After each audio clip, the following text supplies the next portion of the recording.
Well, it's 9:03 according to my computer. I'm Karen Domino. I'm chair of the Washington Medical Commission, and I want to call the meeting to order. The first thing we want to have is the public comment period.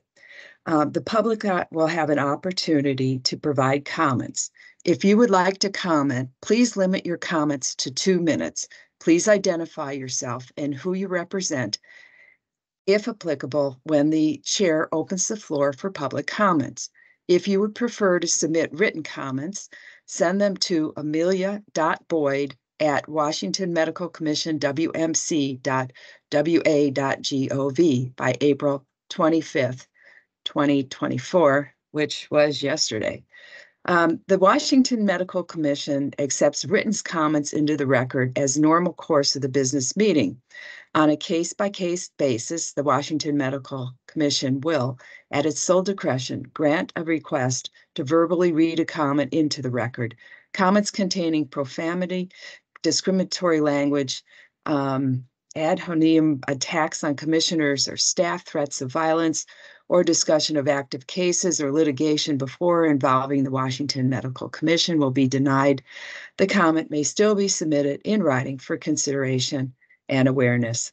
So at this time, I'd like to call for comments from the public.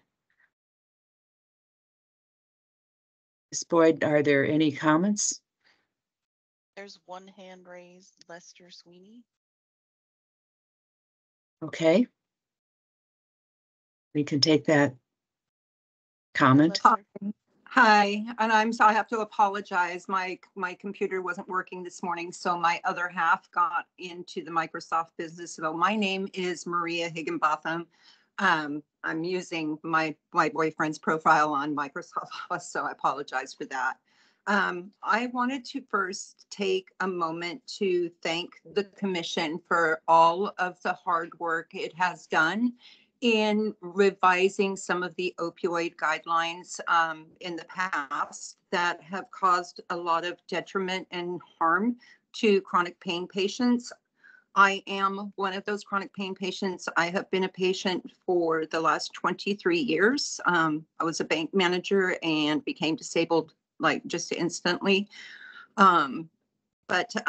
Anyway, so I wanted to thank you guys for doing so much to make adjustments to the opioid prescribing rules. You're adding an exemption for sickle cell patients, and I think that is absolutely awesome. As everybody knows how much pain sickle cell patients suffer. I just wanted to know if you would just take into consideration maybe for future revisions or, something to think about in the future. But there are over 7,000 rare diseases that affect over 30 million patients in the United States. And the FDA defines a rare disease as a medical condition that affects less than 200,000 people in the United States. A lot of these rare diseases are extremely painful diseases. Sickle cell disease is an extremely disease that affects 100,000 Americans. So as you can tell, like with the 7,000 rare diseases in the United States affecting 30 million people, there are a lot of patients that are still struggling in pain. And a lot of these patients in Washington State are still unable to find medical treatment, physicians that are willing to treat pain. It's become a real problem. A lot of these patients are committing suicide. I am an advocate for several advocacy groups, and I have seen so many patients suffer. I get emails every day. The rare diseases, like trigeminal neurology, complex regional pain syndrome, Ehlers-Danlos, which at 62 years old, I was just diagnosed with that last year. So I've had it for the last 20 years and the doctors didn't even know it. But anyway, that is just something that I would like to know that, the commission might consider looking into. Thank you for letting me speak. Thank you very much for your comments. We appreciate you taking the time and effort to meet with us. Thank you. Ms. Boyd, I see another hand raised. Susan Olson, go ahead. Good morning, and thank you for giving me the opportunity to share with you. My name is Susan Olson. I'm a community member and also active within the chronic pain community. Um, Over the last 11 years, I've been being treated for lupus and just recently diagnosed with ankylosing spondylitis. In the last 4 years, I've had 16 surgeries, some of them pretty extensive, that have resulted in long hospital stays. And I am very blessed, and I have an amazing team and an amazing pain team that treats me. But I just wanted you to kind of remember that there is a face out here, and that we are people, and that as you make these changes, and some of them have been awesome, to just please keep in mind that proper use doesn't equal abuse, and long as we're complying, we shouldn't be punished. And to protect our providers really that are looking out for us, because our providers are scared, and they rightfully so. We see some of the things that are happening. But I just wanted to be here to let you know that we are kind of paying attention. We appreciate everything that you're doing, and just wanted to kind of put a face on it. So thank you. Thanks again so much for sharing your story with us, and we really appreciate your comments. Are there any other public comments? There are no other hands raised. Thank you for sharing your comments, and we will now close the comment time from the public. All right, we'll move on to the next part of the agenda, which is the chair report. I'll just say that I had the opportunity, as well as several other commissioners and staff, to go to the FSMB board meeting in Nashville over the last weekend and a few days before that. It was a great meeting. I didn't go out. You hear a lot of party goers out there. Arrived in at 2 a.m. and there were people out still in the streets listening to music and having a lot of fun. But the meeting itself was, besides Nashville being an interesting place, is the meeting what I thought was really great. I thought one of the things that I thought were two of the things I thought were most important.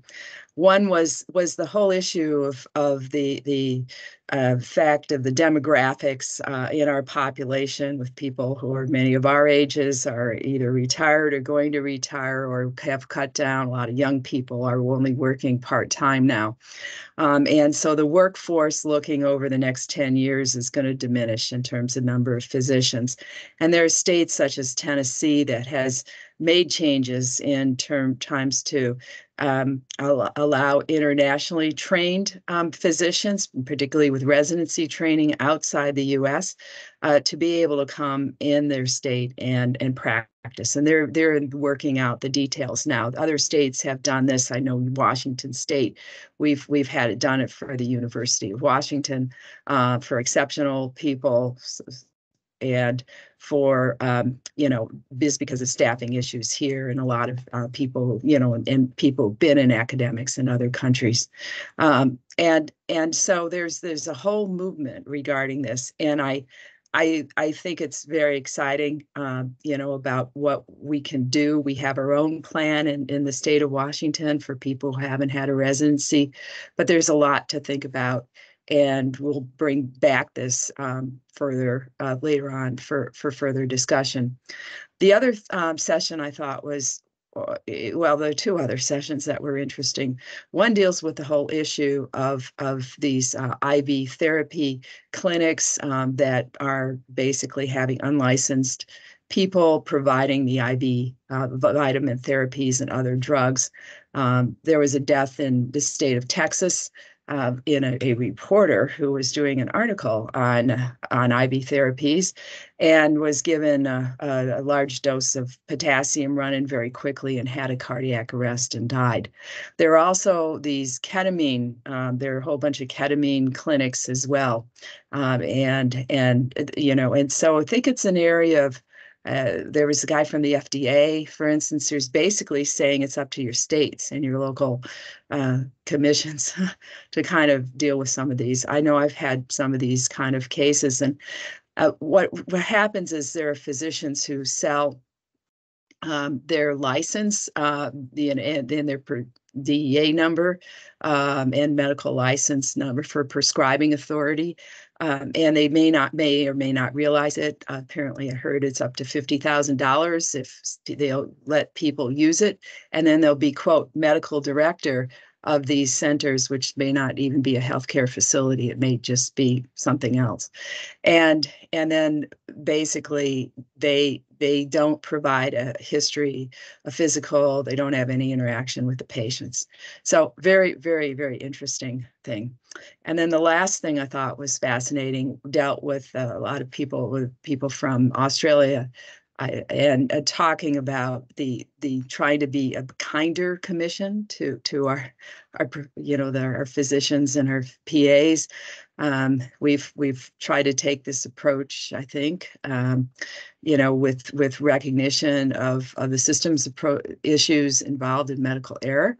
But they were just commenting with the number of interviews on videotape of doctors in Australia who were just felt it was if you give a stress rating, it was 10 out of 10 or 9 out of 10, which is generally equivalent to death of a spouse or a family member. And so they had some suggestions about how to kind of, once the doc or PA hears about it, how to be able to tone it down, put it in perspective. And I thought some of those suggestions were very interesting. In particular, the one I thought was the best was having to, putting in perspective what it means if you do get, goes through CMT, you actually get a citation and you get contacted by the investigator to have a little thing saying, well, really 10% or 20% of these cases that go on to investigation in your area of what the problem is, meaning medical error versus obviously very different if it were sexual abuse or some other kind of illegal activity or this or that. So I thought that kind of thing might be something that, would help reduce some of the stress that the docs are going under during the investigation. So to me, it was a very thoughtful and interesting meeting. So that's my report. Sorry for so long, but it was very exciting. All right. It's 9:15. Amelia, should we do we stop right now? Yes. Okay, so are we gonna do we just stay in the same? Yeah, you just stay here and then Okay. I will share my screen just a moment.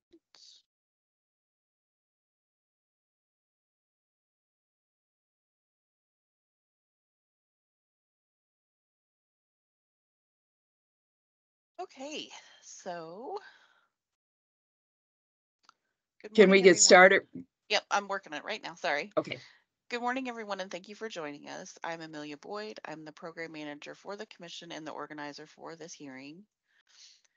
This hearing is being recorded and will be made available sometime next week. The documents which will be discussed here today are available on our website, which is wmc.wa.gov. All attendees will be muted. Panelists may unmute themselves and share their webcam. Attendees, if you have a question or if you would like to testify, please use the raise your hand function or type in the chat, and we will get to your questions and comments as quickly as possible. So I will begin the roll call of panelists and staff. When I call your name, please introduce yourself. So, Mr. Bailey.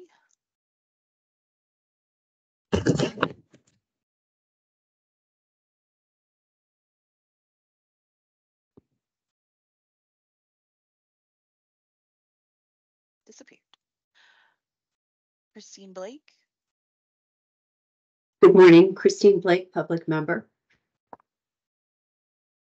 Dr. Chang.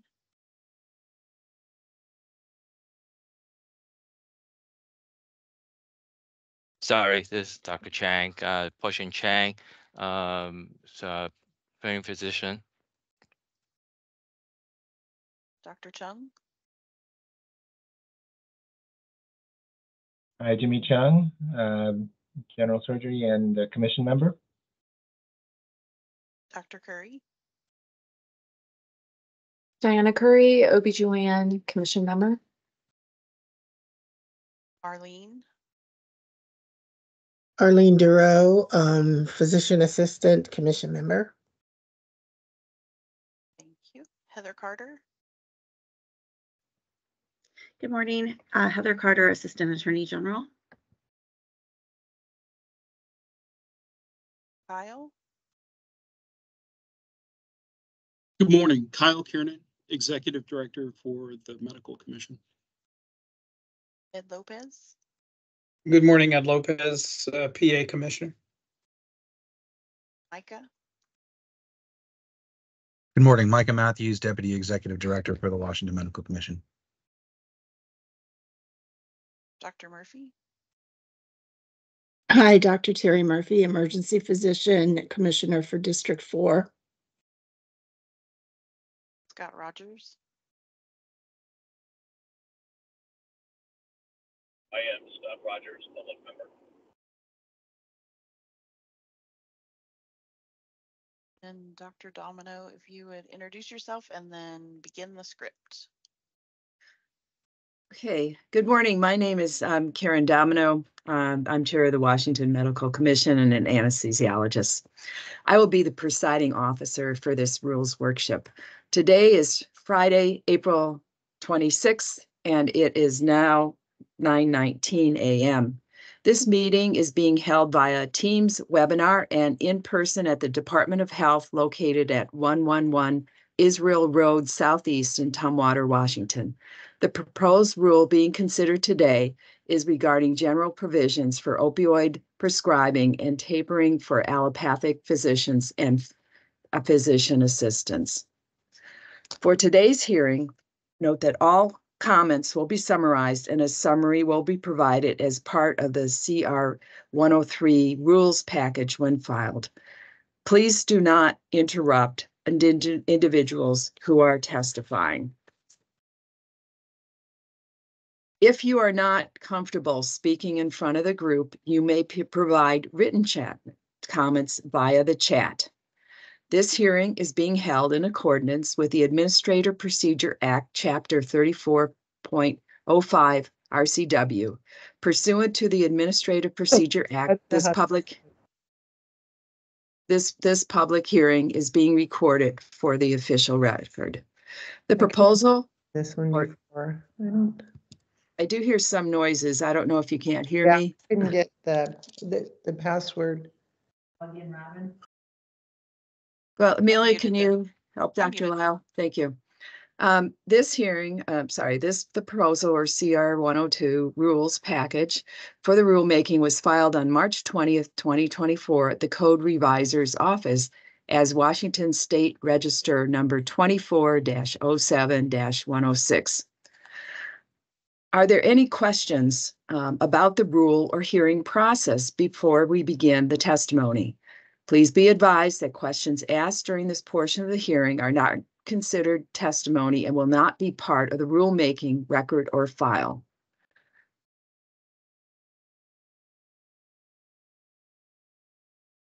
Are there any questions to be asked about this? Doesn't appear to be. Okay, well, given there are no questions about it, we will continue. The proposed language for this rule is in the packet for this meeting and is also available on our website, which is wmc.wa.gov. When testifying, please limit your testimony to the content of the proposed rule. When you testify, please state your name, who you represent, and whether you support or oppose the proposed rule.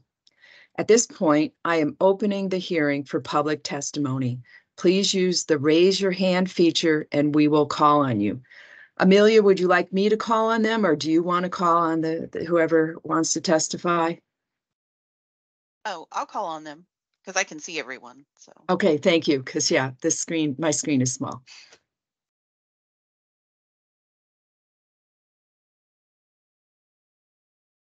Don't have any hands raised.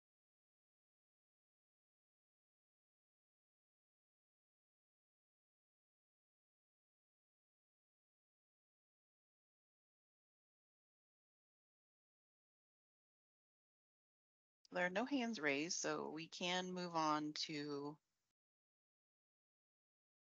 the written comments.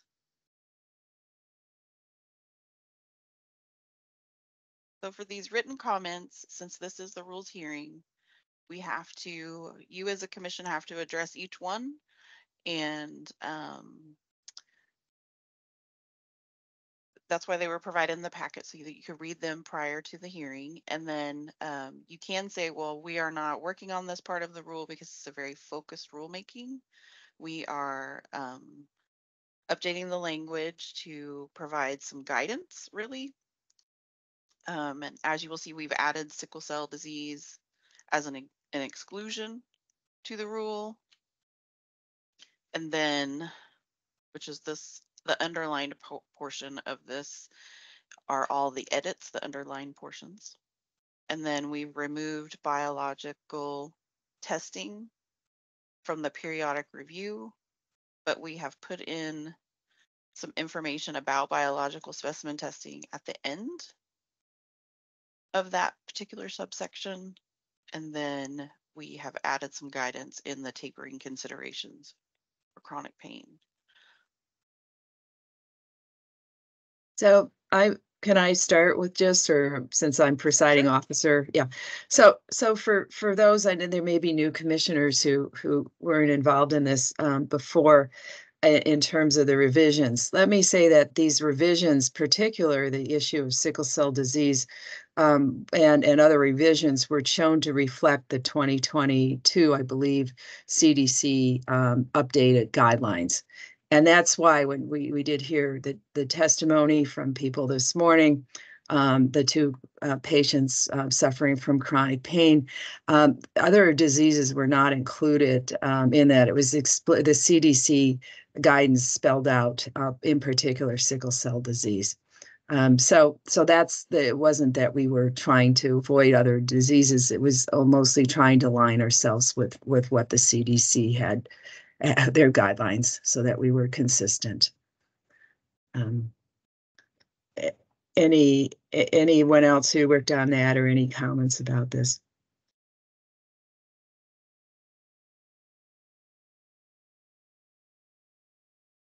I see Scott came up.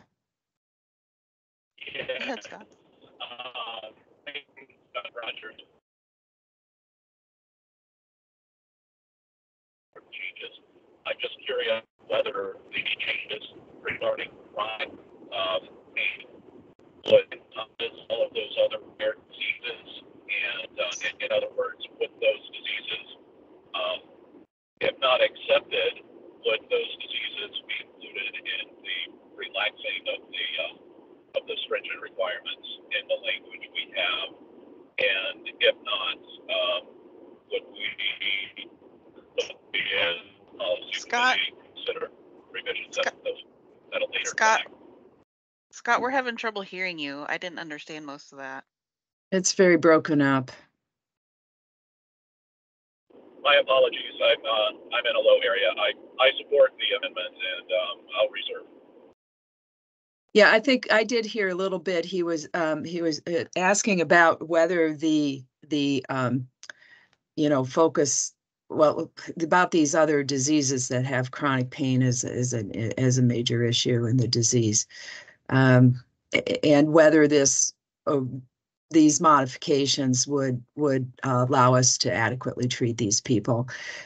My impression was it would. I think a lot of the issues involved are one of fear on the part of many, especially internists and family practitioners in the area, and there aren't enough specialists around to really treat. There is something from the University of Washington which really helps. It's a meeting. It does provide sort of telehealth support to other doctors and PAs taking care of medical management of chronic pain patients, to try to address these things.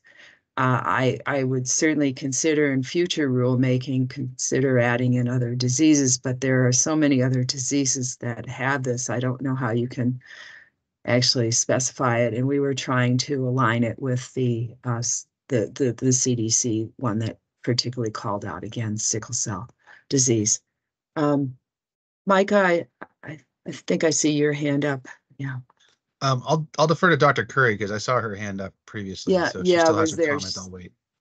I didn't see Sorry, it. I was Yeah. I was Go right struggling with ahead. my raise hand function. Yeah. I think I have the same sort of question as Scott, but basically my understanding for all of the unusual rare diseases that have chronic pain associated, that it's, patient-centered care in conjunction with the physician. There isn't a requirement to taper, and it may not be appropriate to taper people who have been on pain medication and need it chronically for life for one of those rare conditions. So I understood when I read through the rules that we didn't need to spell out or mention all of the rare diseases because it's included in that clause about the fact that it may not be appropriate to taper everybody. And it's patient-centered physician-patient decision making. Yeah. And Karen, you're more of an expert That was at this. So my yeah. impression as well. But Okay. the language is sort of legalese and it's not called out specifically. I think sickle cell disease was not called out specifically because of that. But when the CDC moved to that, calling that out, we felt that we Yeah. needed to add it. I would just say that sickle cell has notoriously been a problem because it mostly affects Black Americans. And that has been a population that has suffered from the most healthcare disparities.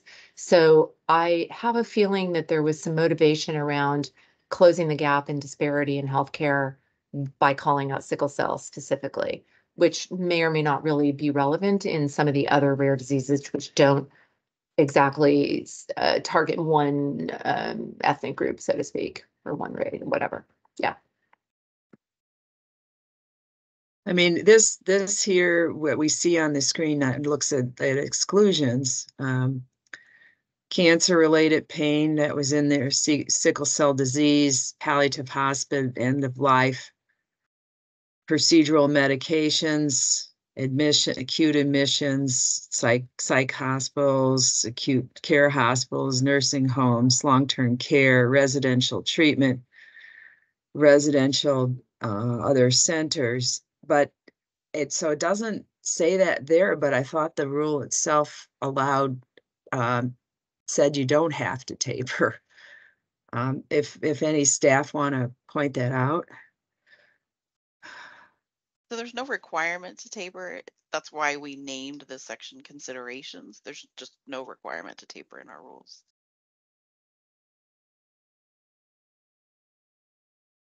So I mean, to me, it seemed adequate. Who's that? Micah, you there? Yeah, just to clarify a couple things, and I've got a question for Amelia just to clarify for the group. Any changes that are deemed substantial would restart this process, correct? Correct.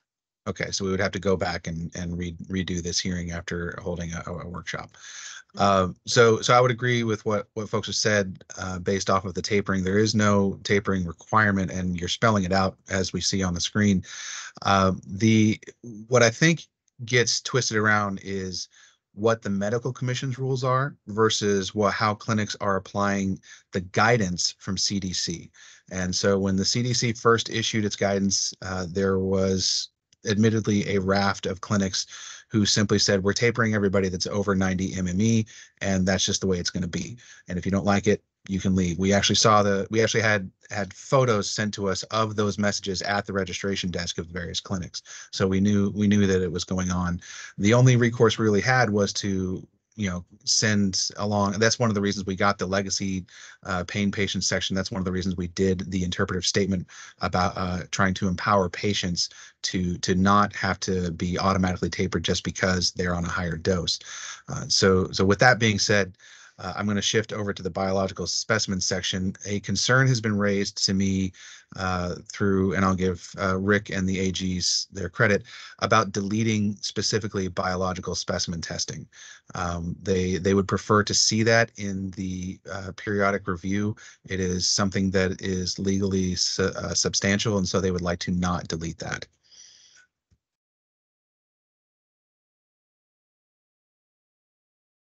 Okay, Dr. Murphy?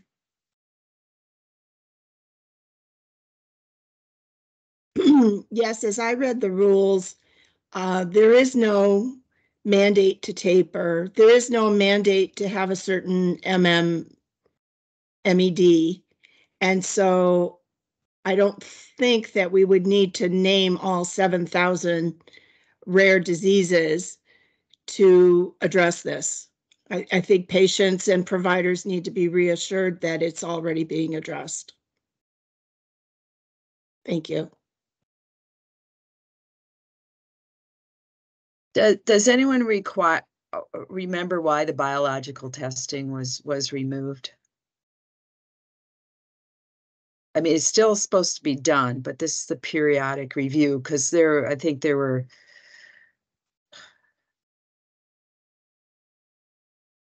I'm not aware why, but Yeah. the fact that we did an amendatory section based off of the CDC guidance, clarifying that you should not use it in a punitive fashion, obviously implies that you're going to do it. So that could be one of the reasons why it was removed. But again, our legal department has concerns with removing that. Does that mean we have to open this back up to, or can we just make that, refuse that change? Because it is, I think maybe it just got changed because of that new paragraph. So that would be a question for Heather. It was already part of this paragraph. We struck it as part of the workshops that we did. So I'm not sure if if you reject that change, if that is a substantial change, Heather? It's likely a substantial change because you were going to remove it as a requirement. And then now if you put it back in, I think that's a different, it changes what was proposed. So your proposed was to delete that. So it is likely a substantial change to the proposed rule.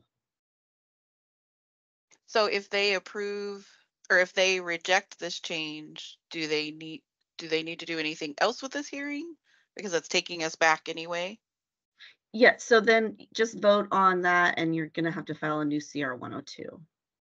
Okay. I would call on legal to jump in here and explain a little bit more if they could.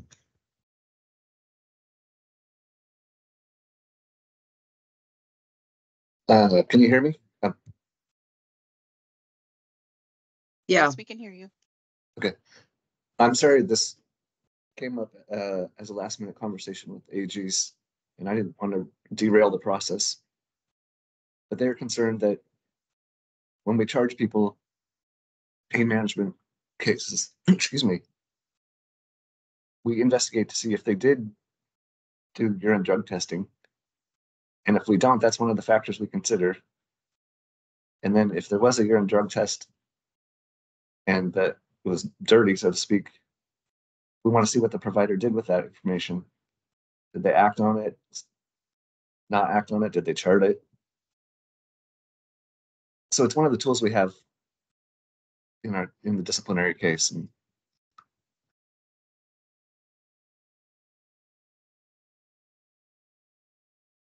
And Rick, just in context in that section, could we scroll down, Amelia, could we scroll down to the new language in that same section? So reading the new sub 5, could it possibly be implied that a biological specimen testing is required based off of that language? Or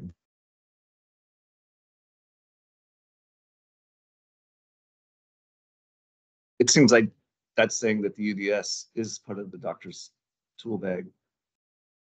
But then it's sort of conflicting because you took it out in the first paragraph. But, well, that's why we made the change in the second, I think. And the number 5 is I thought the CDC thing had some kind of issue, and there was testimony about this. I mean, to me, it said that biological testing is important if clinically relevant. And if someone feels it isn't when there are very obvious signs that it is, that's an issue. And so I thought this says that it should be done. there were, so, but if it's unclear, Mr. Lopez, I see your hand raised. I don't see a lot of people, but I did see you. Okay. So, Well, thank you. I just wanted to mention, from my recollection of the discussion, as to why this was placed, is from a practical level, when a patient comes into a office or hospital or ED, I think the intent is, in the past, there have been incidences where biologic testing was used in either a discriminatory or manner which was punitive. And so I think the intent was to make sure that it was never used in a punitive manner, number one, and number two, that it was used in the, as already mentioned, as a part of the overall tool process to assess pain management appropriateness. And so my sense was that biologic testing wasn't a bad thing. It was used in a bad manner in the past, and we wanted to make sure that it was not. That was my sense. yeah, and that's kind of my feeling about it as well. I still think you can deal with these cases because if it's indicated, it's indicated, and people do use them. And a lot of times it's checking the box. People get the biologic test. They may have not certified tests. They may just do their own, so you don't know about the quality of it. And then they may ignore the results and not make any changes. So that was kind of the discussion, but I guess we need to think about the legal advice. But it was an issue. Any other comments about it? Dr. Chung. Yeah, I guess, we, in this discussion, it may be clear in context what punitive manner means. But if you just look at this, let's say this document,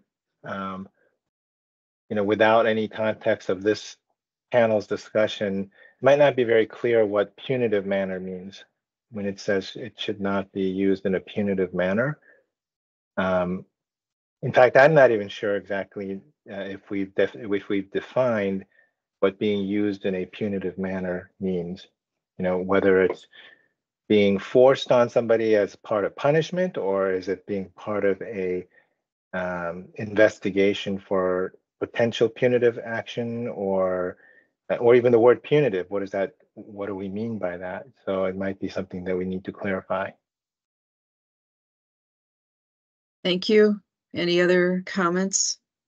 Ms. Blake? So is the question that we're being asked here to remove 5 and leave the biological testing in the paragraph where it was deleted, and then remove 5? Or what is the question? I think the question, Ms. Blake, is to reject the deletion of biological testing and retain 5.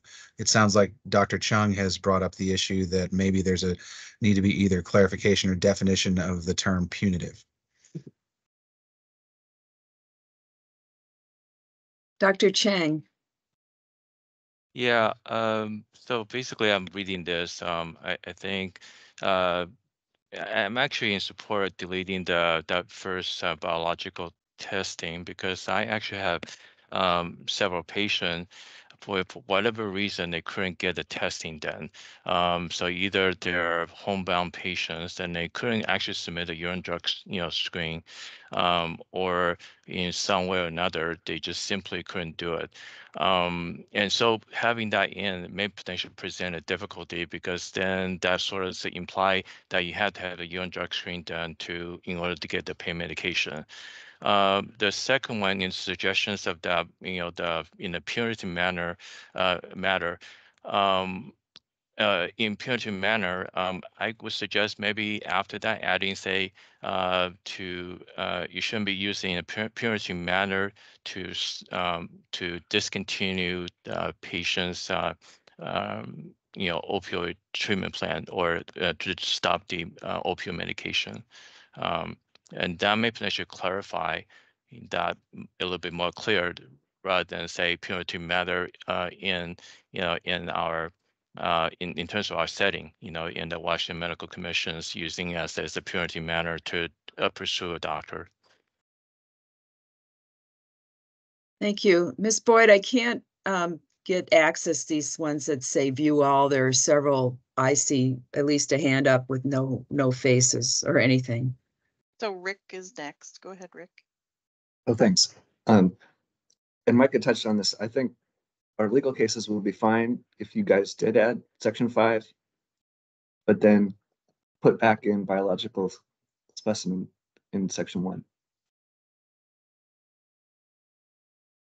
The next person, Amelia, I can't see as well. I do see Miss Blake for this other one afterwards. It's Jason Husey, I think. Go ahead. Oh, it's Hussey. You can laugh at that. I'm Jason Hussey. I'm a PA at Puget Sound Pain Clinic. I can see an issue coming up with section 5 where if a patient's coming up consistently negative or only the chief drug without the metabolites, there's some sort of aberrancy going on there. They're either overtaking it and running out or selling off their medication.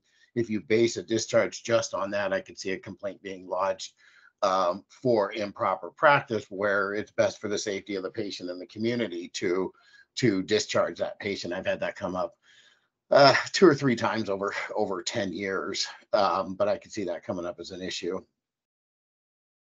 Thanks for your comments, Ms. Blake. What if it was just reworded to say biological specimen testing should be used in the context of other clinical information to inform and improve patient care, and then the rest of that paragraph, and not have the word punitive in there at all, since it seems like it could be misconstrued. Anyone have any comments about that? I like that. I was thinking the same thing. It's one piece of evidence and it shouldn't be used as the sole piece of evidence to discharge a patient or discontinue their opiates. Micah, I see your hand And raised. just to address PA Hussey's comment, I think that the last statement being in the singular biological specimen test result alone could address the issue there, because the guidance from the CDC really was don't take a single test result and use it to dismiss patients, because the potential harms from dismissing a patient over a single result, if it's accurate or not, are greater on the patient and the community.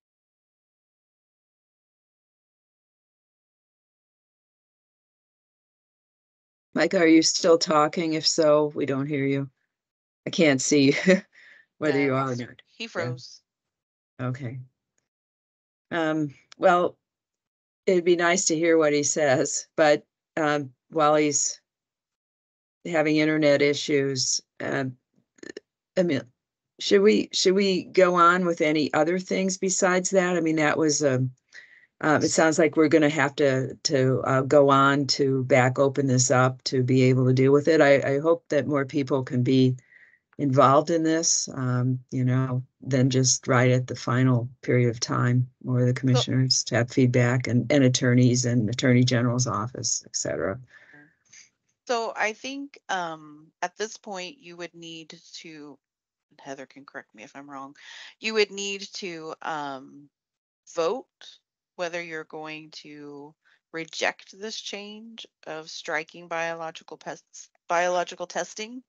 And then I think from there we can make the decision to, because you are making that substantial change, that we will go back to the 102, well, actually back to the 101, and we'll have at least one other workshop to discuss this language. And I don't think you would need to address the comments that we've received right now as part of this hearing, because we are going back in the process. Is that correct, Heather?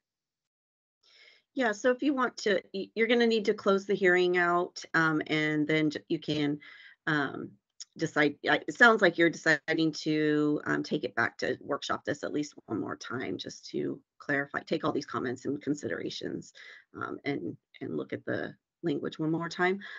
So I would just vote that you're not going to adopt it today and take it back to a workshop. Okay, so will the commission consider a motion to not adopt this this language in this whatever it is work in this rule today and take it back for further work? So moved. Second, anyone? Second. Okay. All in favor, say aye or raise your hand. Aye. Anyone Aye. opposed?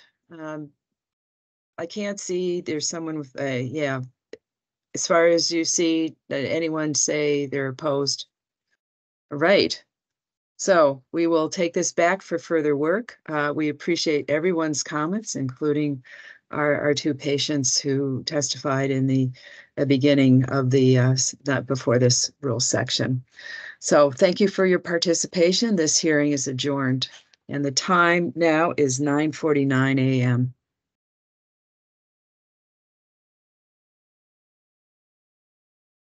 So now, Dr. Domino, since it is past 9:45, we can start the next hearing. Okay, so Amelia, the one thing I have is that on mine that says at 9:45, it says general provisions for opioid prescription.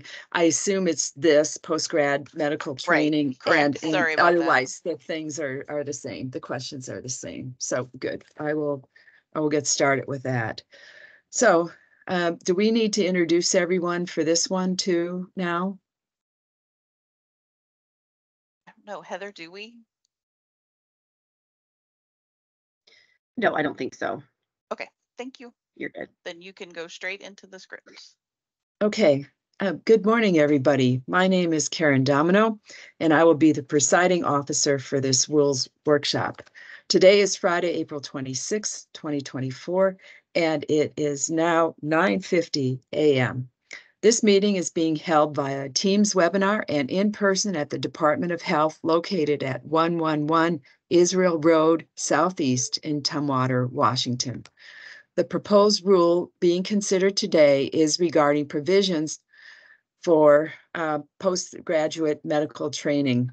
I unfortunately don't have all the correct numbers for this, I don't think, in here, but I will look.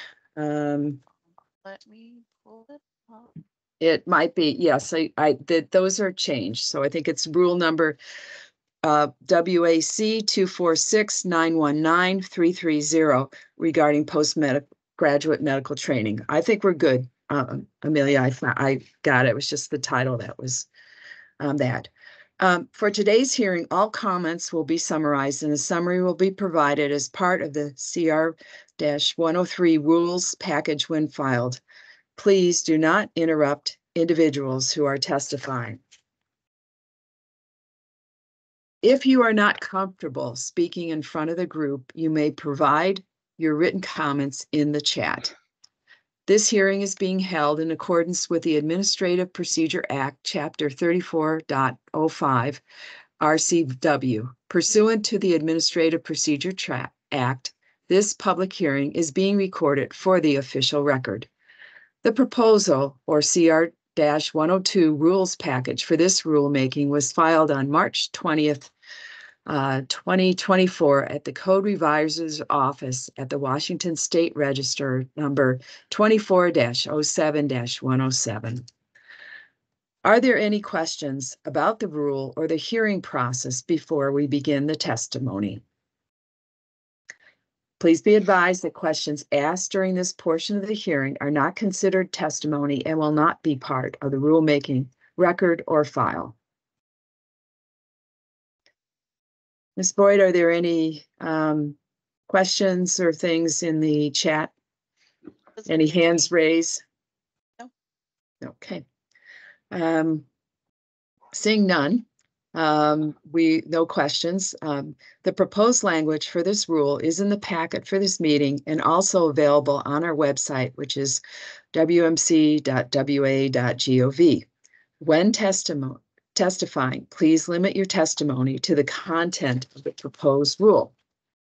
When you testify, please state your name, who you represent, and whether you support or oppose the proposed rule. At this point, I'm opening the hearing for public testimony. Please use the raise your hand feature and we will call on you. Ms. Boyd, since I can't see everything, if you see something, anyone for any testimony by the public, I do see Micah there. Micah. Yeah. Yeah, just a clarification. Would you like to wait for other public comments before I give some background on this? No, go ahead. Sure. Okay, so these requirements that you see before you with respect to the consecutive and the 2 years in a single program were added around 2019, 2020 in the rules process. We're here because this is the definition of unintended consequences. While it's, and I'm going to use this to also address a written comment that you received in this packet, calling for these requirements to stay as opposed to be deleted. So what has transpired since these requirements were added were two things. The first is Panel L has been hard pressed to issue physician licenses to not only international physicians, but domestically trained physicians who are getting a joint degree of MD and dentistry. These are people that probably do 1 year of ACGME accredited residency, and then they go over to CODA accredited residencies, which we do not recognize because it's dental, and they do 5 more years of training. This is for international medical graduates. This is the definition of exceptionally trained, and so we are able to kind of get them in. But for the domestic folks, that's been a problem. We've been unable to do that, which is why we submitted a request that you approved for enforcement discretion to be able to waive these requirements while this rulemaking was in process. The other group that has been disproportionately impacted is, again, international medical graduates. This is raised by the University of Washington, and the reason that this is a problem, and I'll use a specific example where we could not issue a license until your enforcement discretion was granted to us, is the American Board of Radiology will do 4-year residency programs, and not every single year is accredited. So it's a 1 year, 2 year not accredited, 3 year accredited, 4 year not accredited. And so someone completes 4 years of training at UW and they're not eligible because they didn't complete the consecutive 24 months. And so what this will do is take us back to what we had pre-2020 and allow us to recognize just the 24 months that they get. It doesn't necessarily have to be in the same program or consecutive, because we have to recognize that there are changes that people make.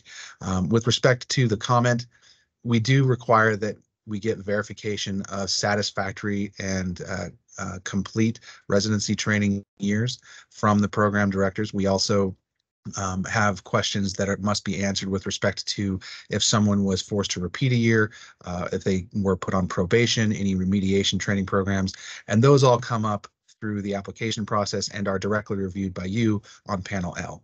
And so I would ask that as this goes forward, just consider that background, and I'm happy to answer any questions. Thanks so much, Micah, for providing that really important background information for us. Ms. Boyd, are there any hands raised that you see on your screen? Not currently. And then I would just like to add to what Micah said. You already have this change in place in an emergency rule. You've had this change in place for almost a year, I think. I think it was June of last year that we first filed it, and we've been refiling it as it expires. So this change is already in place under an emergency rule, and this particular hearing is just to make those emergency rule changes permanent. And then Pam, you have your hand raised. Yeah, as the attorney that advises Panel L, I would just support what Micah said. The consecutive years part is kind of an equity issue too, I think, Because if you think about like a woman or someone with a uterus taking time off to have a baby, or someone has a health issue like long COVID or whatever, it just has the potential of discriminating when we don't mean to. So I think taking it out is preferred. Thank you. Thank you. Anyone else wish to testify or make a comment?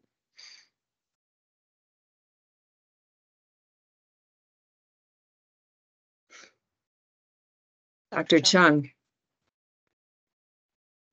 Yeah, I just wanted to, I support this.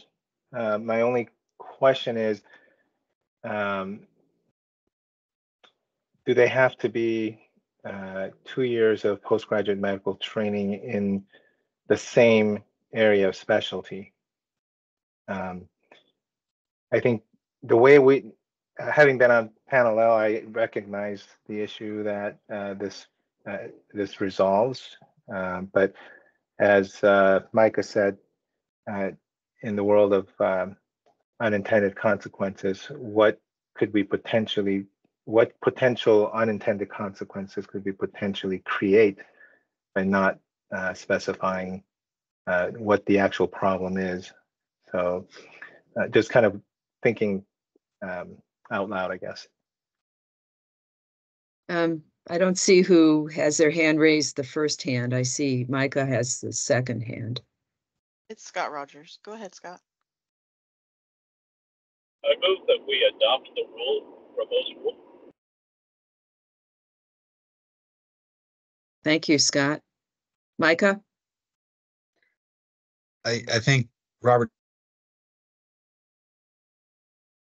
Sorry, we don't hear you again. To address Mr. Rogers' movement. Oh, he was saying that Robert's rules need to address his Scott's move to adopt. Oh. So no one else has any comments? I do, but I can do it during the discussion, but I mean, I'll leave it up to you as far as process, how you'd like to handle the movement.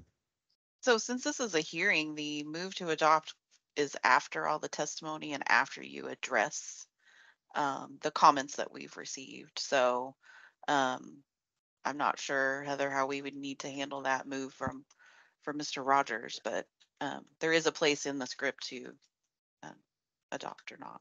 Yeah, my feeling was I'd like to hear all the comments, but again, whatever the organization says is fine with me. Yeah, you need to consider all the comments before you consider that motion. So I wouldn't call that question yet. Thank you, Heather. So to address Dr. Chung's comments, this is, again, we're putting us back to where we operated for a number of years, start up to 2020. With respect to the multiple programs, I think we addressed that already in how we look at someone's training and assess that. We've certainly seen scenarios, more than I can count, where someone starts off in one specialty and decides to switch. I've got family members who did the same. They went in internal medicine and switched to pediatrics. And so I know that happens quite a bit as folks decide they do or do not like a program. And I'm not sure we want to be as regimented as to stipulate that in our rule that it has to be that way. So I would have some concern, and I would say your process in panel L, as well as your highly capable licensing unit, can certainly look at those things and work on addressing them as they come up, as they did for many years prior to 2020. Are there any other comments?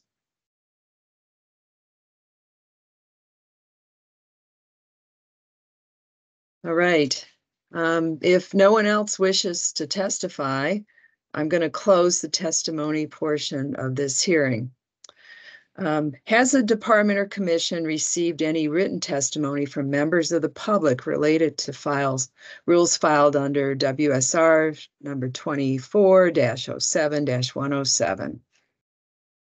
Yes, and they were in the packet, and I am pulling them up on the screen. I think we received 2 comments on this one, and as part of this hearing, you would need to address both of the comments and say why you are or are not making a change based on the comment. Okay, can everyone see that thing? I know I didn't print this in a different packet, so do you want me to read it? Why don't I do that?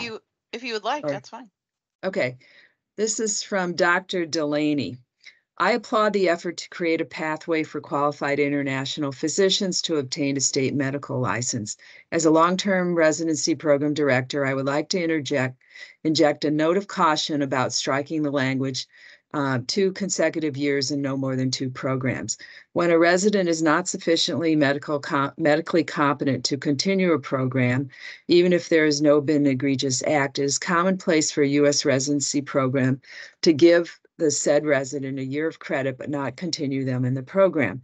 The verbiage was designed to keep poor performing trainees from completing a single year in multiple programs in order to obtain licensure. Washington State now puts itself in jeopardy of being this final stop stop for these problematic physicians. The subsequent draft language requiring satisfactory clinical performance may or may not prevent this, as program directors are generally loath to commit themselves in writing to ending a trainee's career. And then I can see the word one. If you could scroll down, one consideration would be able to add a requirement for either a satisfactory program completion or for a letter from the last program director attesting to clinical competence. Thank you. So we need to have, did anyone have comments about it? I know we had a comment about why we felt that striking the language was useful and why that was proposed. This residency director has some concerns and we need to address it. To this language of satisfactory clinical performance or whatever requirement is either satisfactory program completion, which will be hard, right? If you're going to be a surgeon and you leave after 1 or 2 years, you don't complete the program, but you still may be clinically competent and you decide to switch into an area like my area, anesthesia. A lot of surgeons do, ex-surgeon residents do, that they don't complete the program, right? And then the letter from the last program director attesting clinical competence, I don't know whether people would be honest or not honest with that. So I appreciate other comments. That seems okay to me, but I'm not sure, especially if we're looking at people from outside, maybe done training outside the US. There's one, there. Go ahead, Dr. Curry. Yeah. I think if we're asking for letters from program directors for, say, your example, somebody did a year or 2 of surgery and then decides to switch to anesthesia, which does happen all the time. If the program director says, yeah, they were fine, they just didn't like it, it didn't suit them, whatever, they're moving into a different field, we have to trust what the program directors say. I think that if we start second guessing, that becomes problematic. So we have, and panel L is going to request that kind of documentation. So I feel like we're protected from this particular concern that Dr. Delaney mentioned. Micah? Yeah, thanks. Yeah. Sorry, I'm having internet issues. So to pile on to what Dr. Curry says, yes, as part of the standard application process, we require that the program directors fill out a specific form that attests, number one, that they completed the number of years or months that they were at, specific to dates, because we are counting 24 months, not technically 2 years. That is a statutory requirement which holds over everything else, and it is the floor that they must meet. It's up to the programs and the training programs to determine if they want someone to, say, complete the full residency and be board certified before they're allowed to leave the program, which I know exists at University of Washington. The other thing I'll say is I review every single exception application that we get, and if there is a question about someone being on probation or remediated, I have to disagree with the comment. The forms that we get directly from the program directors, not passing through the applicant, they don't hold back. They get quite explicit about why someone had a gap in training, why that someone did not complete a satisfactory year or months, and they get specific about what they had to address and if they did indeed address it. So I think we're covered both in the requirement of 24 months in the law, as well as the satisfactory clinical performance. Thank you. I see Dr. Kohlmeyer. Thank you. Yeah, I would just add the very last sentence in this rule in 246, 919, 330 says the commission will accept only satisfactory clinical performance evaluations. So I don't think that we should be creating a loophole for if the residency directors aren't being honest with their evals. I mean, it says that we only accept satisfactory ones already. So I think that we're reading too much into this, and I think the proposed changes are good. I see Dr. Chung. Yeah, thank you. Again, I support the changes. I think some of this is it's sort of a disconnect between what the rule will state and then how bodies like Panel L actually implement the rule in process. And so the comment that was made, I think, digs a little bit deeper into the process, which is probably unknown to them, whereas the rule, which is very simplified, might be something that somebody like the first Dr. Delaney who commented might not understand the process by which the work is actually done. And so I think it would be easy to comment back to Dr. Delaney's comments in terms of how some of those concerns could be addressed. My only other comment, again, is I'm not, as far as the surgeon becoming an anesthesiologist example, they would still have to complete an anesthesiology residency. So I don't think the fact that they don't complete a surgical residency is really necessarily a problem here, according to this rule. Again, my concern was more about, and we had a case like this where somebody only did 1 year of a particular residency program, family medicine, and then 1 year of a surgical program later on, and then stated that they were somehow, qualified to perform office surgeries. So that was more of the example I was thinking of, not the exceptions that we've come across where they had a gap in their continuous program where 1 year was not accredited. I think that's really an exception. Thank you. Any other comments from members of the commission about this? Right, I guess we have another testimony we should address. This is from Delane Stewart. Hello, there is a more current ABMS certification report to 2018 to 2019. You might want to update the language or change to, in quotes, the most current ABMS board certification report. Thank you. Any of our comments about this? Would this have to reopen this rulemaking? I wouldn't think so, but the reason we don't, there was a reason why we didn't do that before, and I can't quite remember. I know it had something to do with we couldn't put in the most current because of reasons, and then we couldn't, we can't include links to anything in rule because then every time the link changes, we have to update the rule. And so at the time that this particular rule was written, they chose to call out that particular report.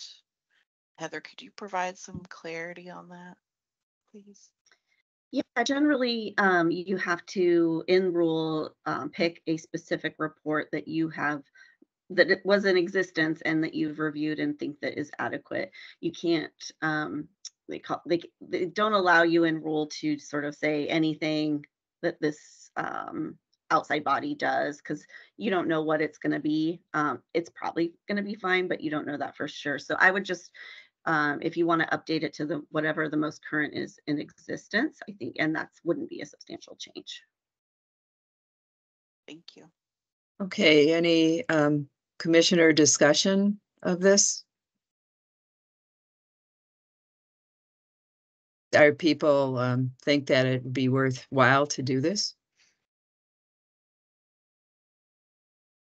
I see Dr. Murphy nodding her head. Anyone think it isn't? Well, you can raise your hand and tell us that. All right. I don't see any other hands raised there. So, Dr. Kohlmeyer has her hand raised. Okay, ahead, thanks. Yeah. Sorry, you only appear when you're on camera, so I can't see Oh, you. sorry. Yeah. I just had a question if anybody knows if that is the most current one, the 2018, 2019. I mean, they published a report in 22 to 23, but I don't know what should be the one cited. I do think moving it to whatever is the most recent makes sense. I can look into it. Go ahead, Dr. Murphy. Can we change the language to be the most current ABMS board certification report? No. Or As the Heather, latest? No, as Heather mentioned, we can't just do a blanket blessing for whatever's the most current. We have to choose the one, like at the time that we wrote these rules, that 2018, 2019 was the most current. So we wouldn't be able to use this particular language in rule, whatever the most current one. We couldn't do that. So we would have to go out and find out what is the most current one and put that particular one in rule. And I will look into that. Go ahead, Micah. To save you some research, Amelia, the 2022-2023 is the most recent listed on their website, and it appears they do it every year. And so like this one is effective or accurate as of June 30, 2023. So they're going off of a fiscal year model. Thank you. All right, any other comments about this? Will the commission consider a motion to adopt the this proposed language in the rule, plus with this minor change, adding in this ABMS certification report in the most current year, which we hear is 2023 to 4. Is that correct? Regarding postgraduate medical and training. That is. I move that we change the language to the latest report is 2022-2023 ABMS board certification report. I had seen a hand raised, but now I don't. How about a second? I do see Dr. Chung, you have a comment? Yeah, question. So for purpose of process, this is a question, a point for interruption. So I apologize for that. I think I'd like to understand how that actually is used in rule. Like, what does it matter what year? Like, do we actually refer to that particular document to create our applications? Does the panel L team or the licensing team actually refer back to that document when making decisions? How is that information actually used? Can someone address that from staff? Micah? So the board certification report defines what board, what education or training programs are recognized by the commission as meeting the standard required for 24 months of postgraduate training. So what's listed there as the specialties and subspecialties are what you recognize as the commission. Right. So what I'm saying is, does that then get downloaded into some kind of database that we use, or is it like a published, book that is constantly referred to, or, I'm just trying to understand why it has to be that specific year's, publication. Because that's defining what you will look at. So let's say that someone completes a training program that is not ABMS recognized or certified. There are those out there. And if we remove this, what it does is it opens up to any training program that wants to call themselves a training program. And so staff would use this if there was a question about what is this specialty, what is this subspecialty, and they can refer to that and determine if this person meets qualifications or not.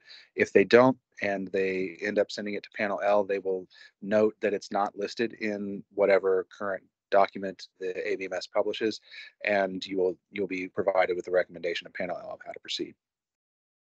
Yeah, no, I understand that part. What I'm questioning is, why does it have to be a specific years? Why can't we just say the latest?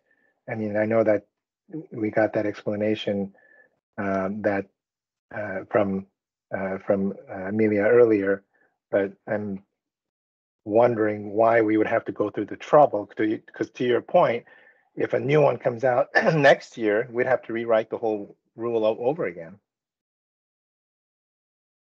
Heather, didn't you let us know about this? Why? Yeah, why it's a legal requirement that you cannot, there's case law surrounding using an outside publication and an agency not being allowed to sort of give a blessing on something that does not exist at the time. So there is case law saying you have to use a specific one. You can, if new specialties are added that you want to make sure are included, that are ABMS certified, you can go in and do an expedited rule just to change the date if new specialties are added. I don't know if new specialties are added regularly or if it's something that happens occasionally, but if you're aware of that, you could go in and change the rule quickly.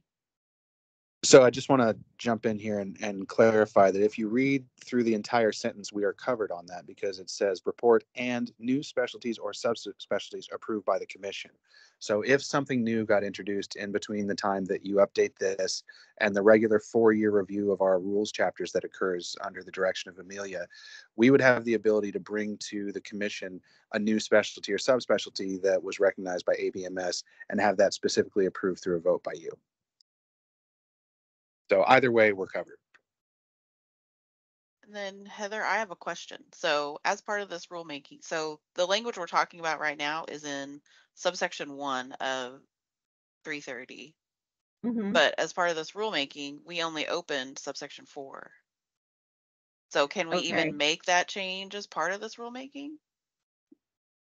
No, but you could do it expedited real easy if you wanted, if you think that's necessary. If since 2017 and 18, there's been a major change, you could go in and do an expedited rule to change the date. But you're right. If you're going back to the 101, if we specifically only opened subsection 4, then we can only change subsection 4. Okay, so can they, as part of this hearing, approve an expedited rulemaking for this change if they want to? Not as part of this rules hearing. Okay. They need to just focus and close this rules hearing. They could do that as a separate agenda item during the business meeting. Future. Okay. Mm-hmm. Thank you. Oh, Micah, I see you there. All right, just a process question to Amelia. Isn't this chapter as a whole currently open as a general review, or is that upcoming? No, so the MD chapter is not open right now. Is there did we just finish that? So we will review it later this year. It is up for review later this year. So I mean, we can, instead of doing a 10 or an expedited, we can do that as part of the review that's coming up. We'll review the whole chapter later this year for updates. So I can make a note of that for sure. That's what I'd recommend, since we are already going to open up the entirety of the chapter for amendments and edits. This would be a perfect update for that. Okay, thank you. So do we need, we had the earlier motion and second, we had further discussion. Do we need a new motion to, what would it be? Close this and do an expedited rulemaking? Is that the motion? Amelia, Micah?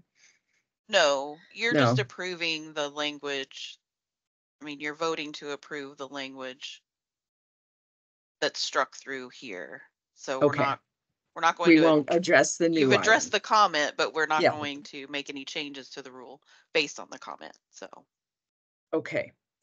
So then do we need a new motion? Because I thought the motions before included adding that comment just to accept this rule as is. If whoever made the motion can make an amendment, I think that's fine. Terry, was that you who did the first Yeah. one? Yeah. I move that we accept the rule as written and amended. Second. Okay. Any other comments there? All right, all in favor of accepting this as written and then amending? Anyone who I don't see hands, say aye. Aye. Aye. Aye. And then anyone opposed to this? Again, please, I can't see everyone, so if you are opposed, please say aye or no. Yeah. Okay, great. So we're gonna keep these changes and then make the deal with further on the other changes later on. All right. Well, thank you for your participation. This hearing is adjourned. The time is now 10:24. And now we have a whole business meeting. I don't know if people want to take a break or whether that's allowed. But we can move on and try to get through things. I'm not sure how long we've been here, an hour and 25 minutes. Do we have a comment about that? I'm happy to continue. Okay, we will get out my other sheet. All right, so we have the consent agenda. The consent agenda, sorry, I have a lot of papers here. It include, oh, there it goes, 2 items. It include the agenda from April 24th, 2024 business meeting. That's our agenda, which was on pages 7 to 10, and include the minutes from the January 19th, 2024 business meeting, pages 11 through 15 of your packet. And I have a motion to approve these items. so Dr. Domino, I need to pull the agenda from the consent agenda. So you can still approve the minutes, but I need to pull the agenda because we need to add an item to new business. So it'd be item 5.5, and it would be for the Outstanding Performance Awards. And Kyle will be presenting that item. So I request that we add that to the agenda today. Okay, great. So we'll just vote on approving the minutes of the January 19th, 2024 business meeting. Did everyone read them? I have a motion to approve those. So moved. Second. Second. All in favor, say aye. Aye. Raise your hand. Any negative votes? Any opposed? Okay. Good. And then you just need to approve the amending of the agenda, if you approve it. All right, so that the second thing is then we wanted to amend the agenda as discussed by Amelia. That will be occurring where section 5.2. So it'll be a new business. So it'll be a new item. It'll be 5.5. So it'll be at the end of new business. That will be at the end. Okay. Can I have a motion to entertain that? I move Anyone? that we Great. accept the, And I see, yeah, several others. So it's seconded. All in favor, say aye, raise your hand. aye. Anyone opposed? Aye. Okay, so we'll deal with that in section 5.5. All right. The next part is 5.0. What? Sorry, this is confusing. The bylaws, or do we do bylaws Joint is next, operating. right? Yeah. Joint operating agreement is first. Oh, okay. There it is. Sorry, it's on a different page on mine. Okay, so who wants to present this? That's me, Dr. Domino. Great. So just a tiny bit of background, and I want to leave time for discussion. I think it's probably well known to most commission members, but just in the interest of kind of repeating it and making sure you understand what you're looking at, the Medical Commission, along with a couple other disciplinary authorities, operates under what's a sort of quasi-independent status within the Department of Health. The Medical Commission has essentially authority over its own budget. It has a direct route when discussing legislation and policy matters with the legislature.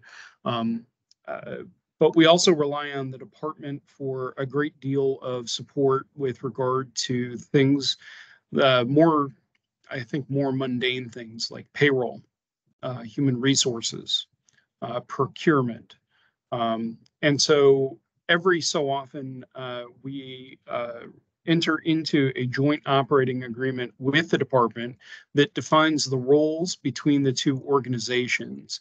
The final product that you have in front of you reflects, I think conservatively about 2 years, but probably an even longer period of that, of negotiation between the commission executive staff, mostly Micah and Melanie, and then me, with regard to how we function and how we interact with the department.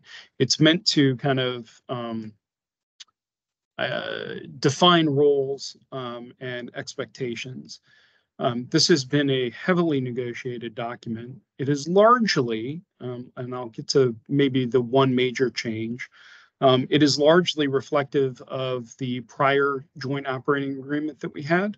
The major change that you see here is represented later in the document, and it deals with Public Records Act requests and public disclosure.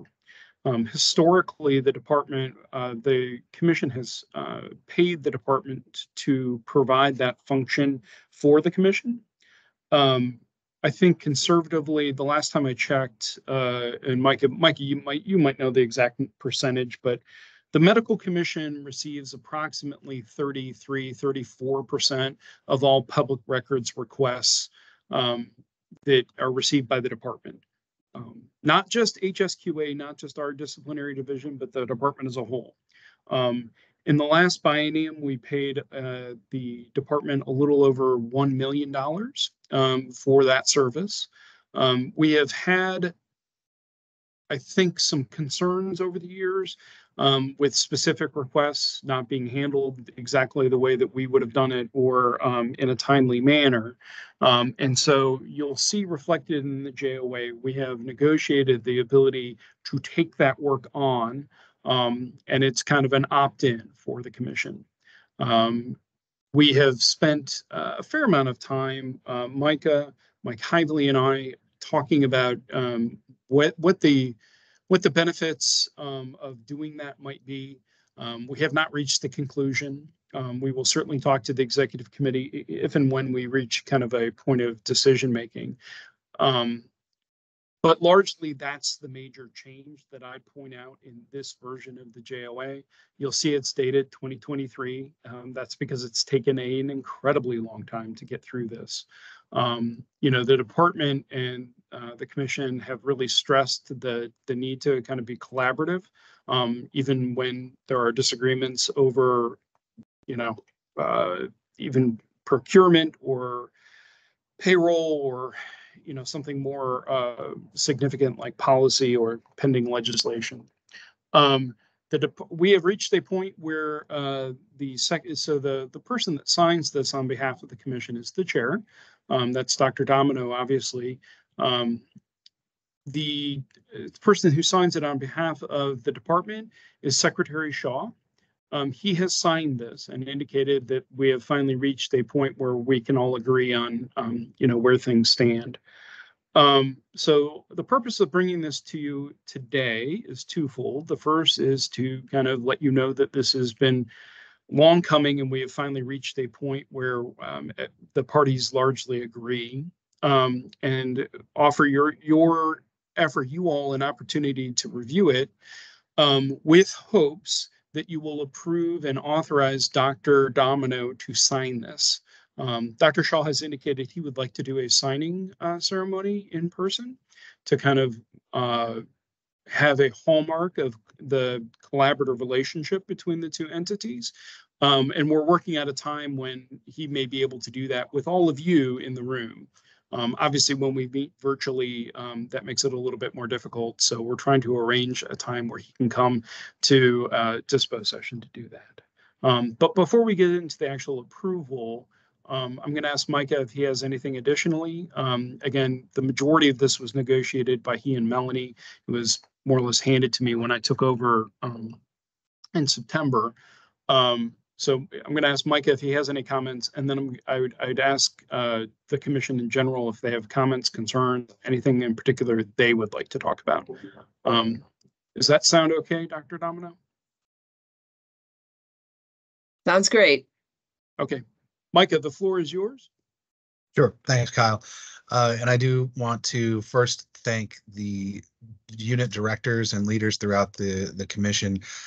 This was sent to them with the specific ask of what do you want to see changed? And they all engaged in not only providing edits, but in the case of some of them, engaging with their counterparts in DOH to come to an agreement and a negotiation. So that I appreciate and want to thank all of our directors and the folks who engaged, as well as thank them for their candor in working with the department in a very long gestating process. The other thing that I would like to highlight about this document is specific to performance measures, and just speaking to the strength of having a functional joint operating agreement that is current and relevant. Under credentialing, we have actually negotiated, and the department has agreed to, processing timelines for them on processing FBI background checks, which has been sort of a pain for us as far as the delays that they represent in the licensing process. So we've established 2 performance measures that we now have specifics that we can hold them accountable for, not while we wait weeks for things to resolve, but we can look at things in the aggregate and say, you are not meeting the performance measures in X number of cases, and we need to figure out how to address that. So just, this is the strength of that document. And again, it's been long gestating. Thanks for everyone who worked on it, and I commend it for your approval. Well, thanks for all the effort that the commission has placed on this, and staff really appreciate it. Are there any comments from or questions from the commission members? Please raise your hand if there are. If not, can I ask to entertain a motion to accept this? So moved. Motion to accept. Oh, second. Okay. Any further discussion of this? All right, all in favor of accepting it, please raise your hand or say aye. Aye. Aye. Aye. Anyone opposed, please raise your hand or speak out. Okay, thanks staff for the great work. We're excited about having to get to meet the head of the department, the Secretary of the Department of Health. We did see him, but to have another visit would be great. Thank you. Thank you, everybody. Okay, the next item is also Kyle, and that is the bylaws. Yes, so the executive committee met on April 1st virtually, and we discussed the current bylaws as they relate to the election of commission leadership. The current bylaws are at least somewhat reflective of the previous version of the commission's yearly calendar. And in that calendar, there were 7 or 8 business meetings kind of scattered throughout the year. When the commission moved to quarterly business meetings last summer, the schedule has become untenable. And so the executive committee is making recommendations, and I'm bringing this forward for a vote to amend the bylaws, that the nominating committee will make its recommendations at the second business meeting of each calendar year, and that the election of officers will occur at the conclusion of the third business meeting of each year, and the new officers assume their roles immediately thereafter. So on behalf of the executive committee, I'm submitting these changes for your review and a vote on approval. A copy, I believe, of both the current version and a marked up copy of the proposed changes are included in your meeting materials. Okay, it looks like there's a change on the last page as well, Kyle, that people may want it to be page 9 of 9. Is that There are correct? changes It's the both same thing. exactly, you got it, at the beginning and then at the very end. Might just show people so they can see it. They haven't printed it out and have it on their laps. So that's what he was saying, the first meeting of each calendar year, and then there. So, all right. Any discussion of this? Can I have a motion to approve these changes? So Again, to approve. Good. It's like, I don't know who's first, but we have a first and a second. And any further, all in favor of approving this? Say aye, raise your hand. Aye. Anyone opposed, please speak out or raise your hand. All right, it's approved. Okay. Thank you. The next item is the nominating committee. I thought Dr. Jager was going to be on it. I know Dr. Chung's on it. And down, have you guys met? Because I don't see Dr. Jager on this list and that, but maybe, and Miss Durrell. Dr. Chung. Yeah, I just want to, I will present to the commission. Nominating committee is recommending the following candidates for the election: Dr. Domino for chair, Dr. Murphy for vice chair, and P.A. Lopez for officer at large. Okay, thank you for doing that. Now do we have to have any discussion of the recommendations or just move on to a vote? There's no vote at this point, Dr. Domino. I see. These are merely just the recommendations of the nominating That's committee. true. We're going to look at this in July, right? You'll vote in July, and there's an opportunity if somebody else wants to put their name forward, or somebody else wants to put someone else's name forward. That can be done more or less kind of on the floor at the July business meeting. Okay, great. Thank you. Thank you, Dr. Chung, Dr. Jager, and Ms. Durrell. All right. The next thing is approved entities for accreditation or certification of facilities for office-based procedures under WAC 246-919-601 requests.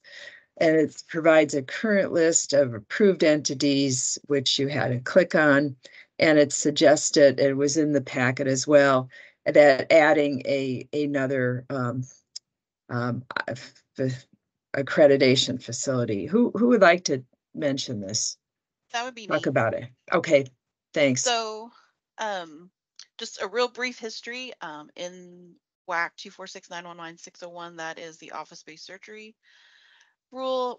We used to have a list of entities in rule, and then we had a request to add someone, and so we had to go through this very long rulemaking. It was like 7 years of rulemaking, and so we decided to take the list out of rule, and now you have received a request for someone to be added to that list. And so the documents that they provided are in the packet, and now you just need to vote whether we can add them to the list, and that list is maintained on our website. Great, thank you. Any discussion of this? This is Heather, and I would just add that the criteria for approval is in your rule at 601. And I don't know if you want to pull that up just so you know what you're considering, but it has like 4 standards that you need to evaluate whether or not this entity meets those.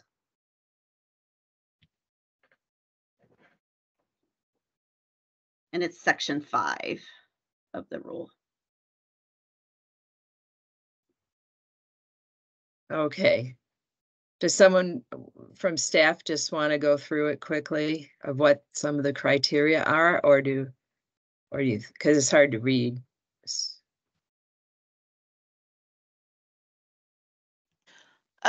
So sorry, someone had their hand raised. I thought it was staff. So as you can see in this particular rule, that the physician has to make sure that whatever place they're using has to be certified. And so we can approve the accrediting entity that it's right here in B. So they have to demonstrate that the standards pertaining to patient care, record keeping, equipment, personnel, facilities, and other related matters are in accordance with acceptable and prevailing standards of care as determined by the Commission. The processes that ensure a fair and timely review and decision on any applications for accreditation or renewals thereof, and then processes that assure a fair and timely review and resolution of any complaints received concerning accredited or certified facilities, and resources sufficient to allow the accrediting entity to fulfill its duties in a timely manner. Great, thank you for going through that. Are there any comments or questions? Yeah. Dr. Karen? Is that me, Karen? Yeah, sorry. Yeah, sorry, I didn't So- see you. I'm sorry, Yeah, it's no, just that's like fine. coming and going. Yeah. So I don't know if anybody has any more information on this organization, but I read through their like 290 page, whatever document or booklet that they have that lists all of the chapters and all of the things that they look at. And it looks good. I mean, it looks like they do everything that we need them to do. My only question, and it looks like there's 8 or 10, whatever, there's a few other states that are using them, they mentioned. My only question is like, what is their deal? Like, is this a private organization that's just a for-profit accrediting entity that because it takes too long to get accredited by some of the other organizations that are out there? So I just was a little unsure like why they exist and what the need is for them. And I'm guessing they are a for-profit organization. I mean, it looked fine. I just thought if anyone had any other information or background. So it looks like we have someone here from ACHC. Oh, Mr. Johnson. good. Hello, everyone. Thank you, dear Commission members. My name is Romy Johnson. I'm the Program Director for our Ambulatory Surgery Center and Office-Based Surgery Programs at ACHC. So to your question, ACHC has actually been in existence since 1986. We currently accredit healthcare settings across the continuum of care. And in fact, the state of Washington actually approves our Ambulatory Surgery Center program.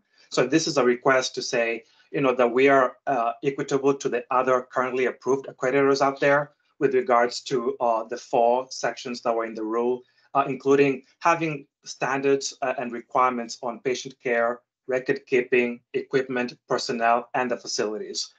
So yes, we actually consider it not-for-profit, a 501c, 501c. And so for us, again, it's just to ensure that office-based practices in the state of Washington that maybe prefer our process of accreditation have an option beyond just the other 4 or 5 accreditors that are listed.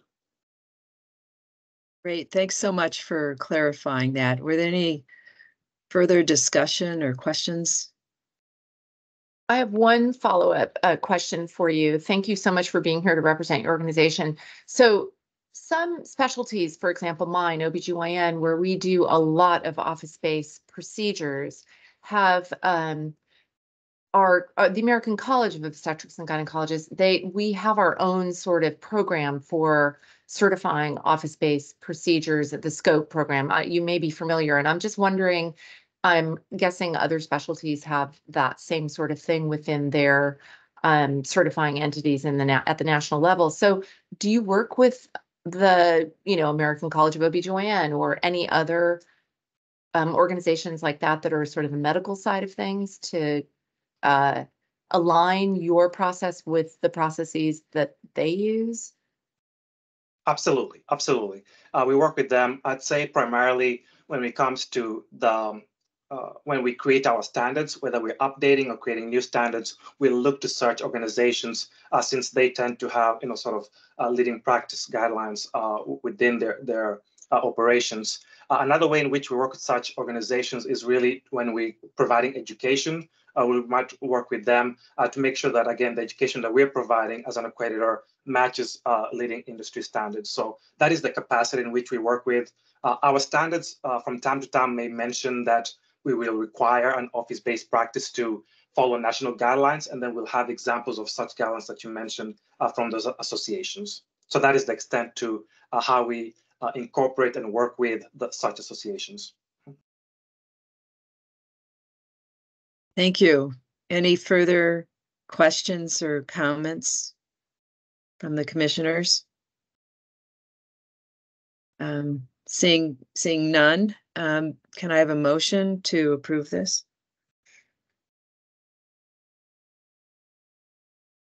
Anyone? I can't. Oh, Ms. Blake, there you are. Okay, any second one? Second. Okay, great. All in favor, say aye, raise your hand. Aye. Aye. Anyone opposed? Raise your hand or say nay. Hearing no opposed, we approve that. All right. Thank you, Mr. Johnson. Okay, now on to old business. Are there any reports from commissions, committees, or work groups? Dr. Dunn, Sorry. I'm sorry to interrupt. We amended the agenda. Oh, so I forgot. It's not listed on that. Sorry. I know. Thank you for your patience. Okay, so our next agenda item is, can you remind us? Yes. So I have a little tiny bit of a script here that I'm going to read, so please bear with me. At some point, I'm going to have to turn off my camera. So you'll just see my head here. There we go.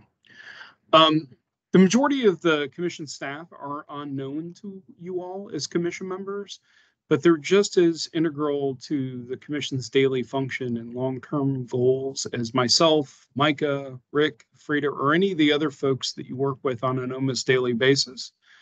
I'm exceptionally proud of the staff that's been assembled over the past 6 years that I've been with the Medical Commission. The Medical Commission is a leader in healthcare regulation in not just the state of Washington, but the United States, and a contributing factor are the commission staff members themselves. The Outstanding Performance Awards were created almost a decade ago in order to recognize the Medical Commission staff for performance that reflects the dedicated, innovative, and customer-centered focus that the commission embraces. And so we present an annual award to one staff member in each of 3 separate categories. One outstanding legal unit staff member, one outstanding investigative staff member, and one outstanding staff member from our administration, licensing, operations, and policy side. The eligibility is any non-supervisory medical commission staff member that can be nominated for this, and nominations can also be made by supervisors. And no staff may win the award for 2 consecutive years. I will say that peer recognition, certainly from your daily working colleagues, is an important measure of somebody's success and growth. And so without further ado, I'm going to start with the administrative, licensing, operations, and policy staff. This year's individual has been a pivotal part of the success in licensing over the past 3 years. Her hard work and dedication has allowed the licensing team to thrive. She was a part of all the process mapping and came up with the format on how licensing production will run during peak season that has led us not only to thrive during peak season, but also finish it early and at least a month early consistently for the past 2 years. This individual's level of customer service is outstanding. She is constantly going above and beyond to either the licensing staff to help resolve issues quickly, but she has also established incredible relationships with our outside interested parties who have come to know her as a reliable resource and point of contact for the commission. She has on multiple occasions stepped up and provided amazing assistance to both the legal and investigative teams in her manager's absence. And she has been a excellent model of customer service in the licensing unit and a vital member of our team. It is my pleasure to recognize Emma Marenthal for the 2023 Outstanding Performance Award for the Administrative Licensing, Operations, and Policy Staff category. Emma has been an invaluable contributor to the Medical Commission. She is always willing to go above and beyond what is expected of her. Her dedication and commitment to the Commission is admirable and sets an example for all of us to follow. Congratulations, Emma. Nice round of applause.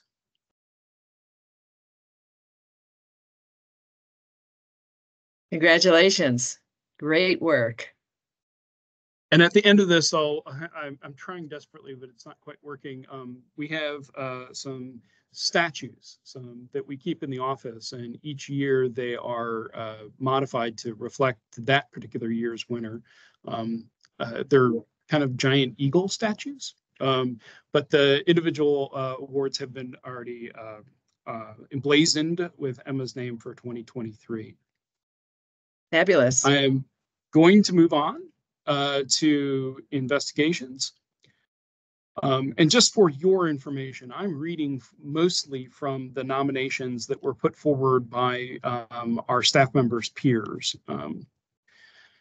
One of the many standout qualities that this individual in the investigation staff possesses is her proactive approach to communication within the team. She is always ready to speak up when clarification is needed or when something doesn't feel right.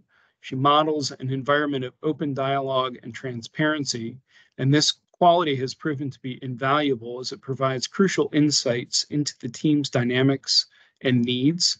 She showcases a remarkable blend of expertise, dedication, and a positive impact on both her team and the individuals that are involved in the investigation process, including the always omnipotent reviewing commission members. Her performance as a clinical healthcare investigator is underscored by an outstanding track record of timely and thorough investigations, complemented by an impressive ability to anticipate and address potential changes before they manifest. It is my pleasure, Dr. Domina, to recognize Marnie Nelson for the 2023 Outstanding Performance Award for the Investigation Staff Division. Marnie is a superlative investigator and invaluable asset to the Medical Commission. Her commitment in going above and beyond her role, whether mentoring new investigators or providing exceptional customer service or offering invaluable insights, reflects a genuine passion for the safety of all Washingtonians. Congratulations, Marnie. Congratulations. Yay, Marnie. Great work. Very well deserved.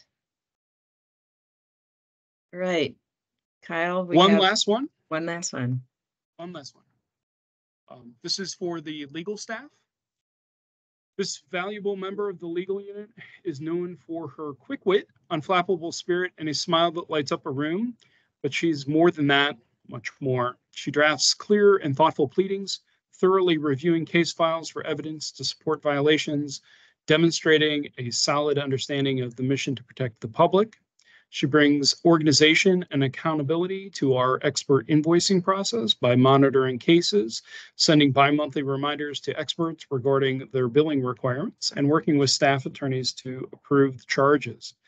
She brings wisdom and good judgment. She is always engaged in meetings, contributing insightful views of case investigations and proposals about how to best tackle potential challenges.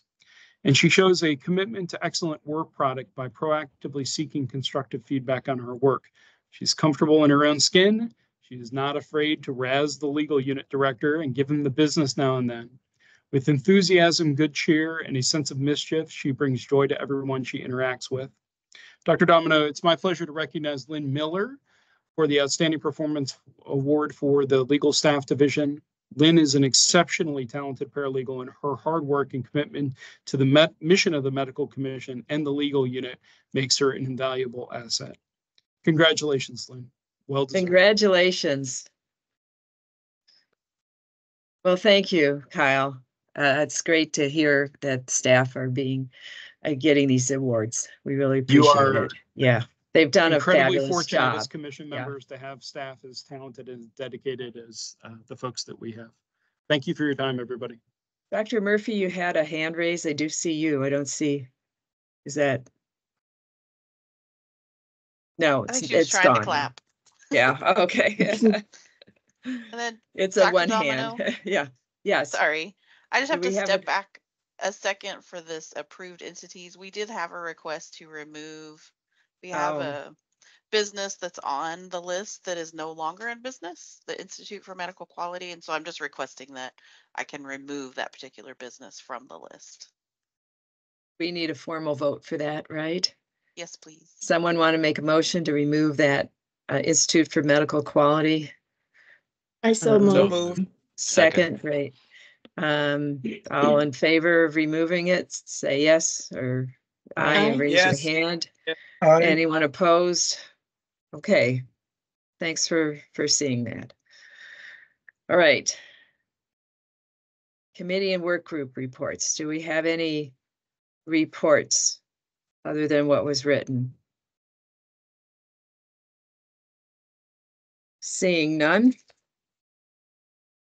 we'll move on to rulemaking activities. Amelia, you're listed here quite a bit. Can you lead us through this section? Sure. So first is a request to initiate rulemaking in response to Senate Bill 5184, which is concerning the licensure of certified anesthesiologist assistants. If you have any questions about this particular profession, you can certainly reach out to Micah.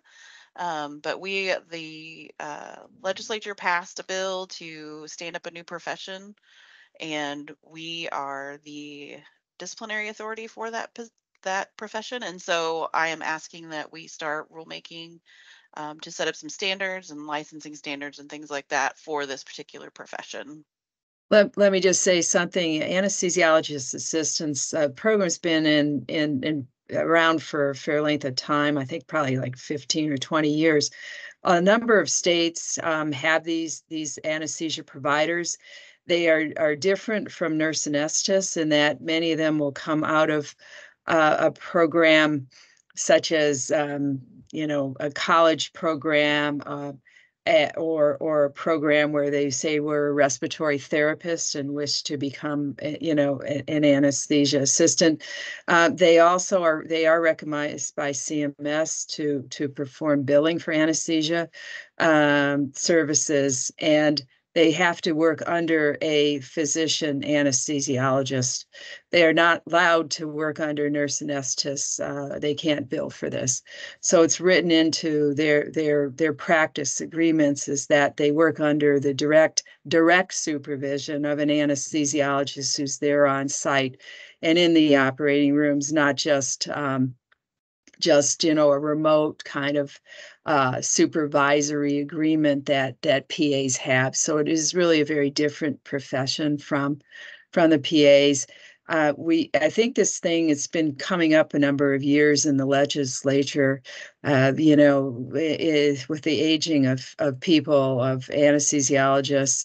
While it's a popular specialty, a lot of our junior people want to work less as well. And a lot of our nurse anesthetists are working in ambulatory centers and in GI clinics for endoscopies.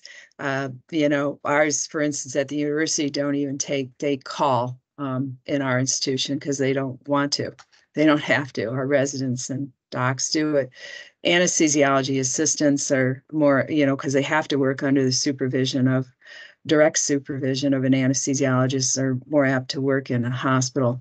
A lot of our practice in anesthesia has been in private practice has been solo anesthesia providers, including solo anesthesiologists, and that is just as you know, really not a sustainable thing. And so that's why I've seen hospitals that have had reduced their surgery lists when they've gotten rid of their group of anesthesiologists and their corporates, you know, and think they can hire locums people, and they can't, because we're all in shortage.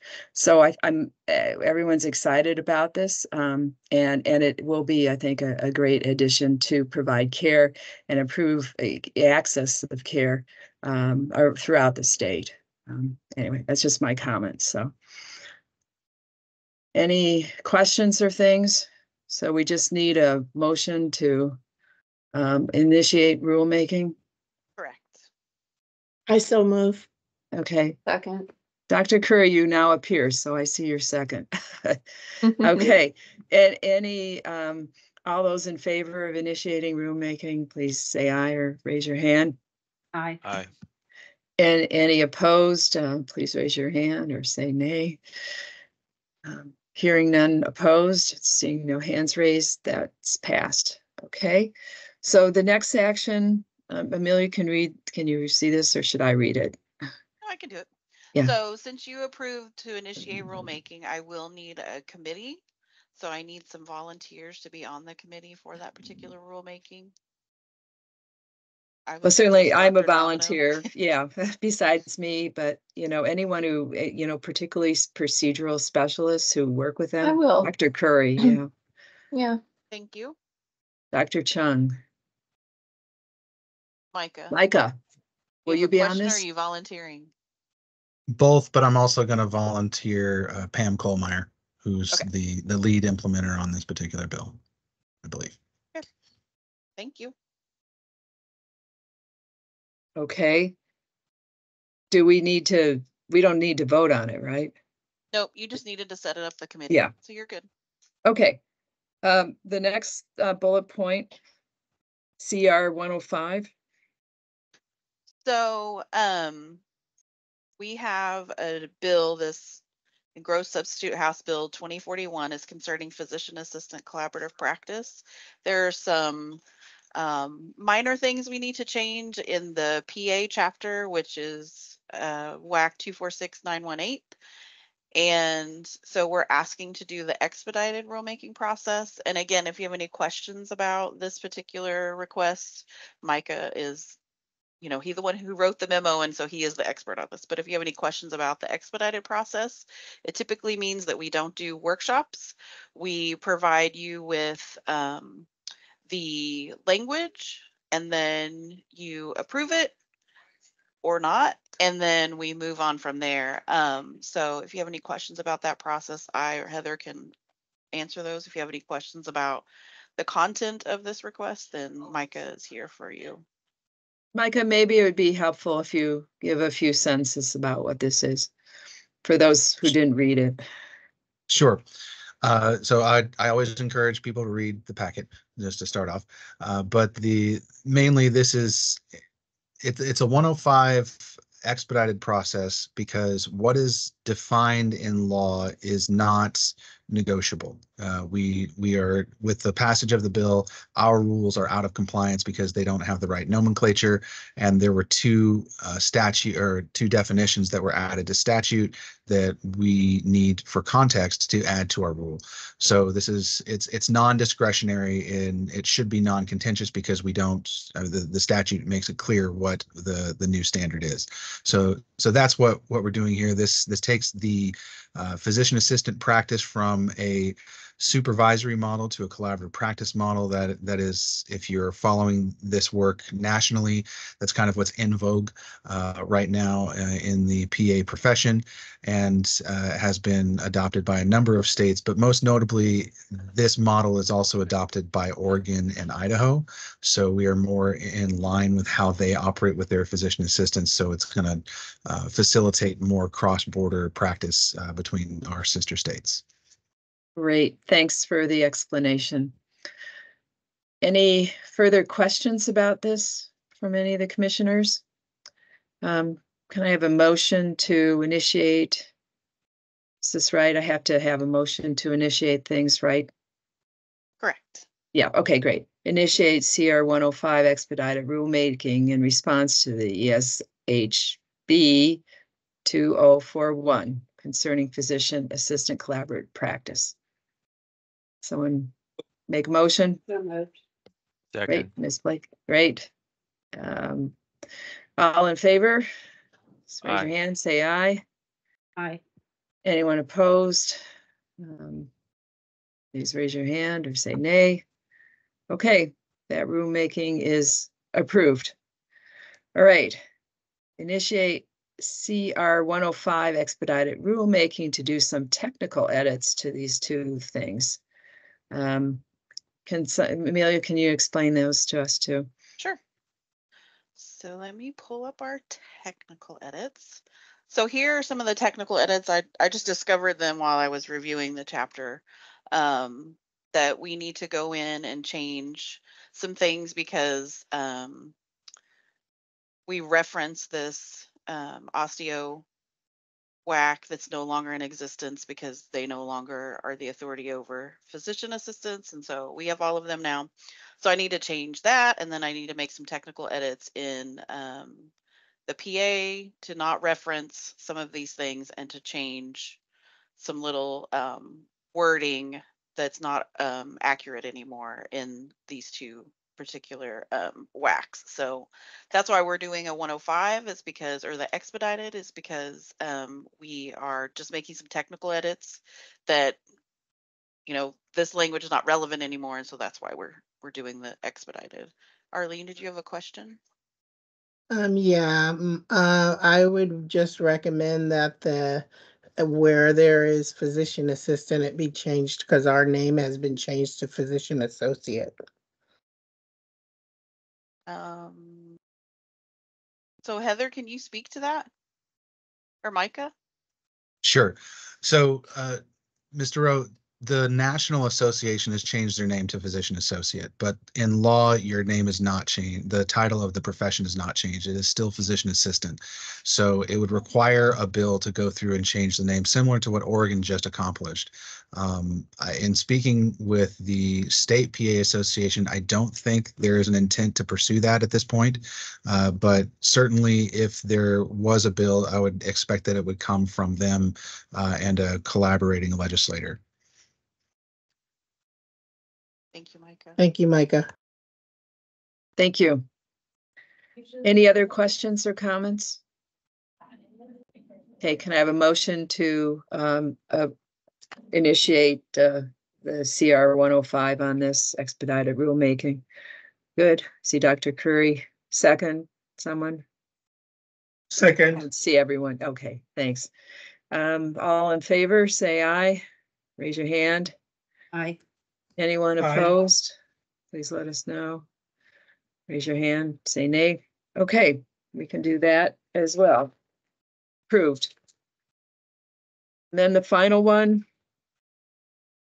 Initiate CR 102 proposed rules regarding second substitute House Bill 1009 concerning military spouse employment. propose revisions to WAC 246-918-076 physician assistants and WAC 246-919-397 physicians. So we've had a couple of workshops related to this rulemaking, and at the last one, which was just last Friday, they the panel there approved the changes that are in your packet. So we are asking today to initiate the next step in the process, which will be the hearing like you had today for the other two rules. And so if there are any issues with any of the language that we're proposing, the changes we're proposing, please bring them now and don't approve the 102 so we can have another workshop. And so we don't have to go backwards in the process like we will with the opioid prescribing. So if you have any issues with the language or any questions about the language, please bring those forward now. Otherwise, you can approve moving forward with the next step in the process, which is proposed rulemaking or the CR 102, and then we'll have a hearing at a future date. Any comments by commissioners? Questions? Right. So can I have a motion to initiate the CR 102 regarding this bill and the concerning military spouse employment and the revisions that were made? Okay, second, anyone? Second. Okay, 2 seconds. Thank you. All right, all in favor, say aye. Oh, sorry. Aye. Oh, And raise your hand. Anyone opposed? Please say, raise your hand or say no. Okay, it's approved. All right, now Thank you. we're on with the policy committee report. Ms. Blake. Thank you, Dr. Domino. I hope everyone had a chance to take a look at these. Couple of comments before we start. Historically, all of the policy committee documents were included in our business meeting packet. Because the business meeting materials need to be posted prior to the actual policy committee meetings. However, with our new 3-step process to address the policy related matters, we hopefully can update this process moving forward. With our new process, the policy committee now has enough time to refine what is being put forward for the full commission for review. If a commissioner or any member of the public wishes to review the entire policy committee meeting materials, they can find them on our website. And in the future, by only including the documents ready for your review or vote in the business packet, it should improve communication between policy committee, commission, and the public. Are there any commissioners opposed to moving forward with this?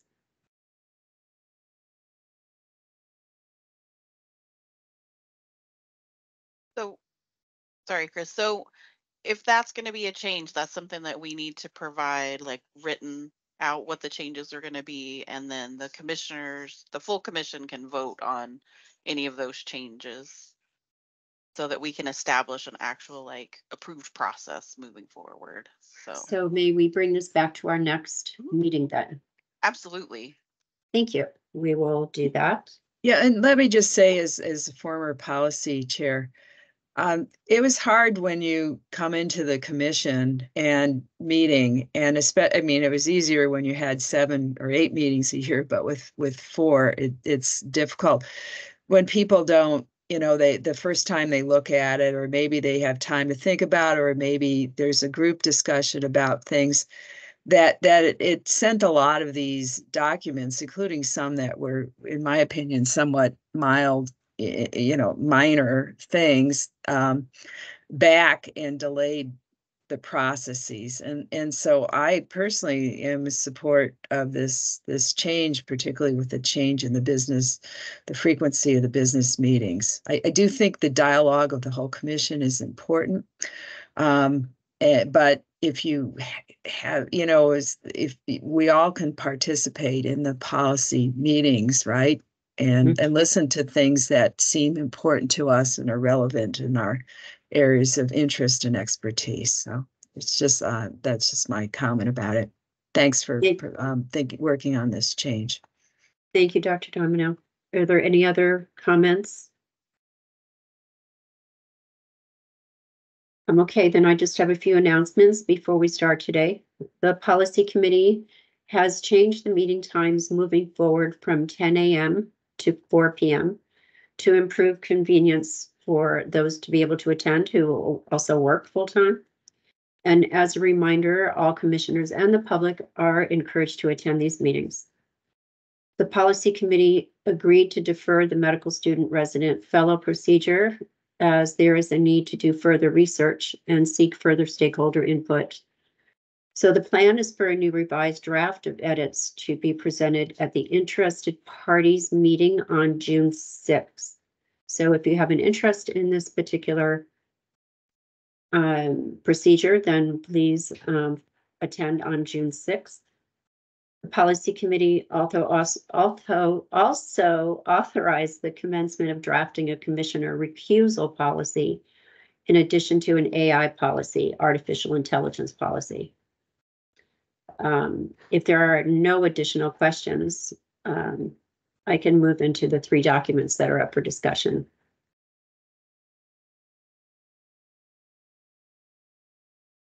Okay, I'll move on. The first document that we unanimously voted to approve as amended is the guidance document on medical records, documentation, access, retention, storage, disposal, and closing a practice. That's on page 90 of your packet. There are 2 versions of this document. The first has all of the editing suggestions, and the second is a clean, readable version. Should all of these suggestions be accepted. I'm going to turn this over now to Dr. Kohlmeyer to give you a little bit more input on this. Thanks, Chris.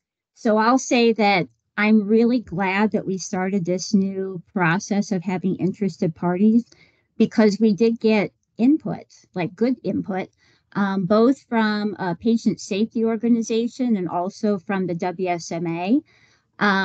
Those suggestions were addressed in the highlights. In blue are from things addressed with WSMA. And in green, it's with the patient safety organization. And then the red line edits are basically me 4 years later in the 4-year review, trying to make this current, accurate, and more readable. Like, we try to make our documents understandable for the public. And so this is an attempt to do that. I make a horrific secretary, but there is a red line version that has all of the visible edits.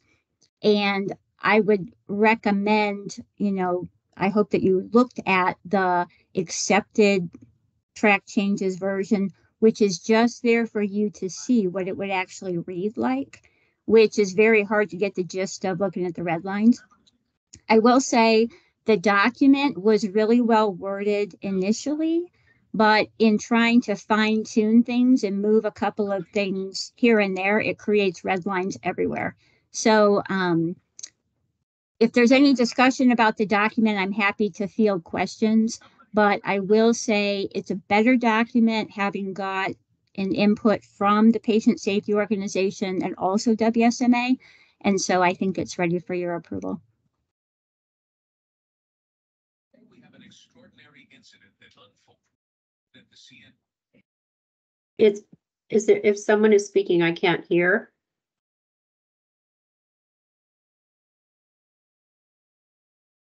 Were there any questions or comments before voting on whether to accept this document as amended?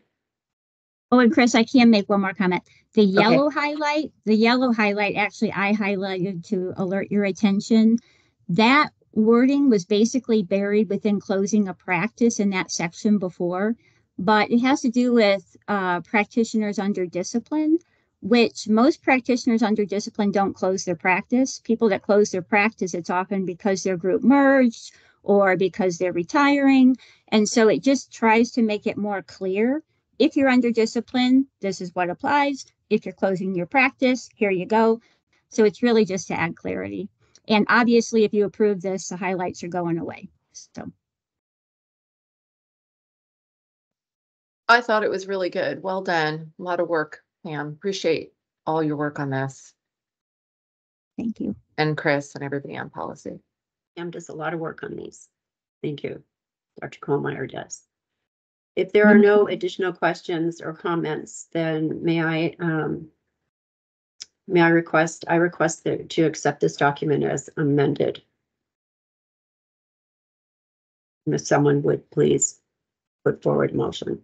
I move to accept it as amended. Second.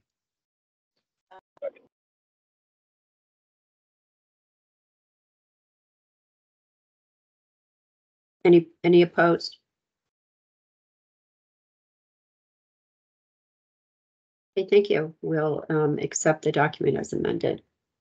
Our second document is on page 123 of your packet. Did we need to take a vote? I know the we just policy. did. Yeah, okay. I think, yeah, just for acceptance. Yeah. Yeah. The second document that we're taking a look at is on page 123 of your packet, and it is a procedure on compensation and reimbursement for commission duties. The policy committee did unanimously vote to approve this procedure as amended. And I will again turn this over to Dr. Kohlmeyer. Thanks, Chris. So the yellow highlights are just to alert your direction or your attention to something kind of more significant. The most significant being that there is an exception in the law. I don't know if we currently have any full-time government employees serving on the commission, but if you are, you can't double dip and get reimbursed for your day of being a commissioner doing this and also getting your full-time salary for that day. And so it was just a highlight in case that does impact a commissioner. And also because I serve on Panel L, Panel L specific things were kind of missing in the document, so I added some. Not that it is exclusive list, but just to make sure that those are recognized because they are timely or time consuming to some extent. And then the most important thing is towards the end, none of these additions change the law or what the practice is. Nothing changes what our actual procedure is, but it's to draw your attention to what it is, one of which I think is pretty significant is the last one, that you're asked to turn in your compensation or reimbursement request within 30 days, but there's a drop dead time. Well, I shouldn't say drop dead in the commission meeting, I guess, but there is a final deadline of 90 days that if you go past that, you're not going to get paid. So that's important, I think, especially for the newer commissioners to know. Also, too, some may not know that you're not supposed to use third-party vendors when you make your hotel reservations for commission business. So with that, I did notice with my poor secretarial skills, the number 4 right above reimbursement is in the wrong spot. The wrong number 4 got deleted. The wording is correct, but I will correct the typo. So with that, I would ask for this to be accepted unless you have questions, removing the highlights and changing that number 4 typo. You couldn't even get us a 25-cent per hour increase? Come on, guys. 31.50 would have been nice. Besides the request for an increase, are there any other comments before we move to accept this as amended? Go ahead, Micah. Well, I was not intending to address Dr. Curry's comment, but your pay is set in statute, and so as a FYI, as medical boards or regulatory members go nationally, your compensation is pretty up there. So just an awareness there. But to clarify with Dr. Kohlmeyer, there is an additional time frame to be considered, and you're coming up on it, so I want to highlight it here. The fiscal year cutoff is June 30th, and so if you're coming up on that, payroll will not be willing to process things submitted for, say, this meeting or any in-person case review work if it's received after June 30th. So with our case review that I believe happens next week, submit very quickly, please, your payroll and travel reimbursement so we can get that processed before the fiscal year cutoff. Getting payroll to allow that and fiscal to allow that is a very big deal for us, and they're generally unwilling to process. So we have had cases where commissioners did not receive compensation because it was submitted after the fiscal year cutoff. Thank you, Micah. Yeah, I just wanted to point out if our compensation is one of the highest in the 50 states or the 70 territories included, that's deplorable. And the last time it was adjusted by state regulation was 1996. I hope you know I was teasing. Thank Well, you, Dr. Murphy. It makes a point. Yeah, I have a question though, Mike, about what you said. Sorry, we have a meeting like June 13th or something. So you're saying but we have until July 30th to turn in for June's meeting, right? Is that? I mean, June 30th to turn in for June 13th. Right. Right. So there's a series, and I don't have them yet, but there's a series of cutoffs with respect to what you can submit for the existing fiscal year.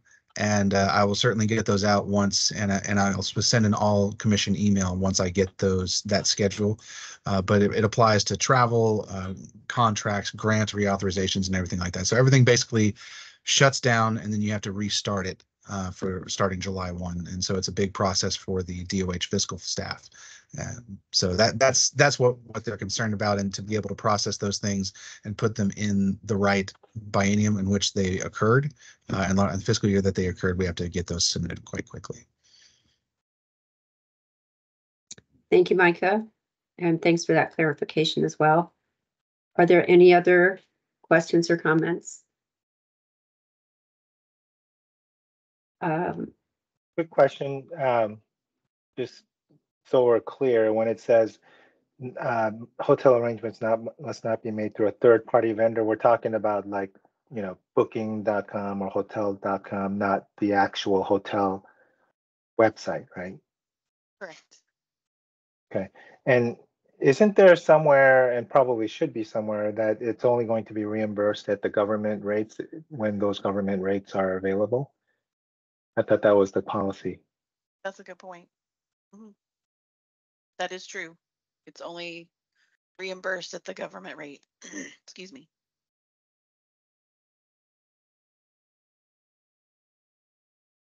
Are you suggesting that we add like a number 6 on that? Not necessarily. I mean, that's been the practice all this time. It's just I didn't know that whether that was actually in policy or not. I mean, I don't think it really matters one way or the other. Are there any other comments or questions prior to accepting this document as amended? Scott does have his hand raised, sorry. I'm sorry, I can't see hands. I'm looking at the documents. Go ahead, Scott. Oh, okay. I'm sorry. And I support adopting this. I just had a question about the government rate. I don't think I've been able to book a hotel in the area where they said they had any.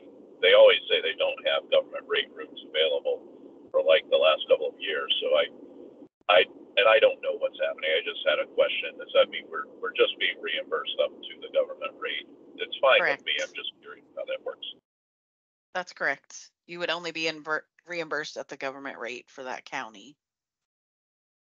Okay. And I was gonna say, I'm not an expert on OFM regulations, but I think that would probably fall under number 3 in the reimbursement, that the transportation costs are compensated in accordance with those regulations, because they're the ones that set that for all commissions and boards and stuff. So we're no different than they are.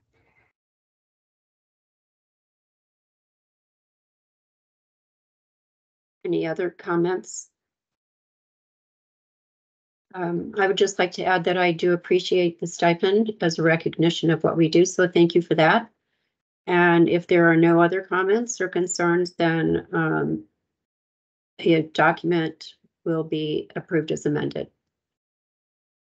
I'll take that as a yes. Unless someone has a no.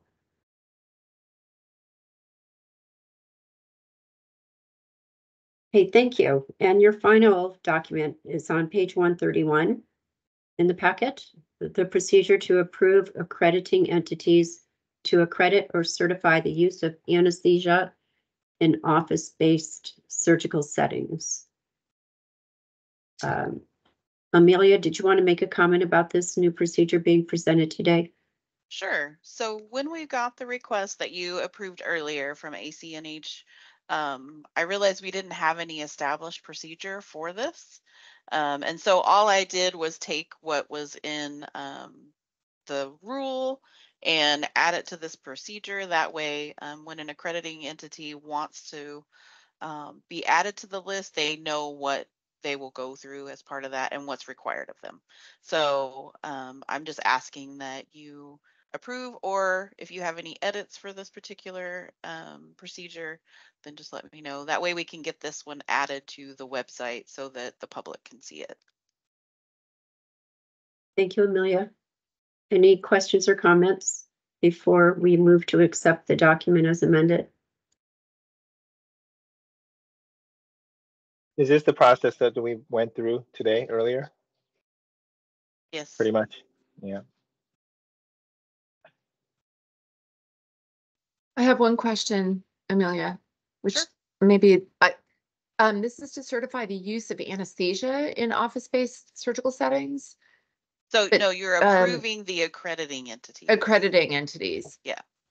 For that them certify, to accredify. right, Yeah, the use accredit or of certify. anesthesia. Yeah. It's very confusing, but yes. Right. I'm just curious why we're calling out the use of anesthesia in office-based surgical settings as opposed to just office-based surgical settings. Does that make sense? So I think it's because that is what our rule says. Our rule Oh, is all okay. about the use of anesthesia. And so Okay. the accrediting entities, that's what they accredit or certify. Okay, they do a lot more than that, but that's yeah. Okay. Thanks. Any other comments or questions? Anyone opposed to accepting the document as amended?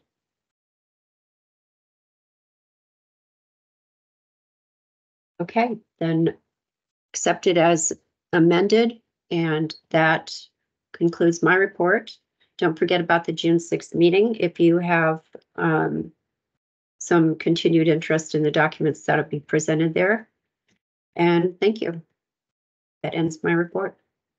Thanks, Ms. Blake. All right, we'll move on now to member reports. Anyone have a member report? I don't see any hands raised, getting on to 2.5 hours. So, and the next one is, are there any staff member reports beyond what they had written in the document? Kyle? I will be very quick, Dr. Domino. Just a notice, I think most folks know this, but in case you don't, we have procured the attendance of an esteemed commission member in person. Dr. Roberts has agreed to join us one last time. He is terming off as his final pro tem term at the end of June, but he is coming next week to in person. We are going to have a little mini celebration. We've prepared a plaque recognizing his contributions to the commission over the years. I think Dr. Roberts is one of those kind of legendary commission members that many of you have heard about over the years. So we prevailed upon him to come one last time in person so we can all say thank you. There'll be cake and cupcakes as well. So I don't know the exact timing of that. I expect we probably will try and do the cake and cupcakes in conjunction with the lunch hour. I know there's some other stuff going on, but just to highlight, please come. Please help us express our gratitude to Alden. He has done yeoman's work over the years for this commission, and it'll be a nice bit of recognition for him. So just an addendum. Great, thanks for doing that. He was fabulous in that. Micah, do you have a Just comment? a quick update from my written report regarding the PA compact. I did state it was live and it was current when I wrote it. But since that time, Oklahoma has since passed the PA compact and will be one of the inaugural members. So it's moving pretty quickly. Great. All right, Attorney General report. Heather, do you have anything you want to say? No, nothing to report today. Thank you. Okay, well, that appears to be the end of the agenda for today's meeting. Thanks for participating in these hearing or the rules making, whatever they are, and as well as in this meeting. It was great to be able to have good attendance of all the commissioners. And I will adjourn this meeting. It's 11:37. Have a good rest of the day and an excellent weekend. Bye, everyone. Thank you, everyone. Thank you. Bye.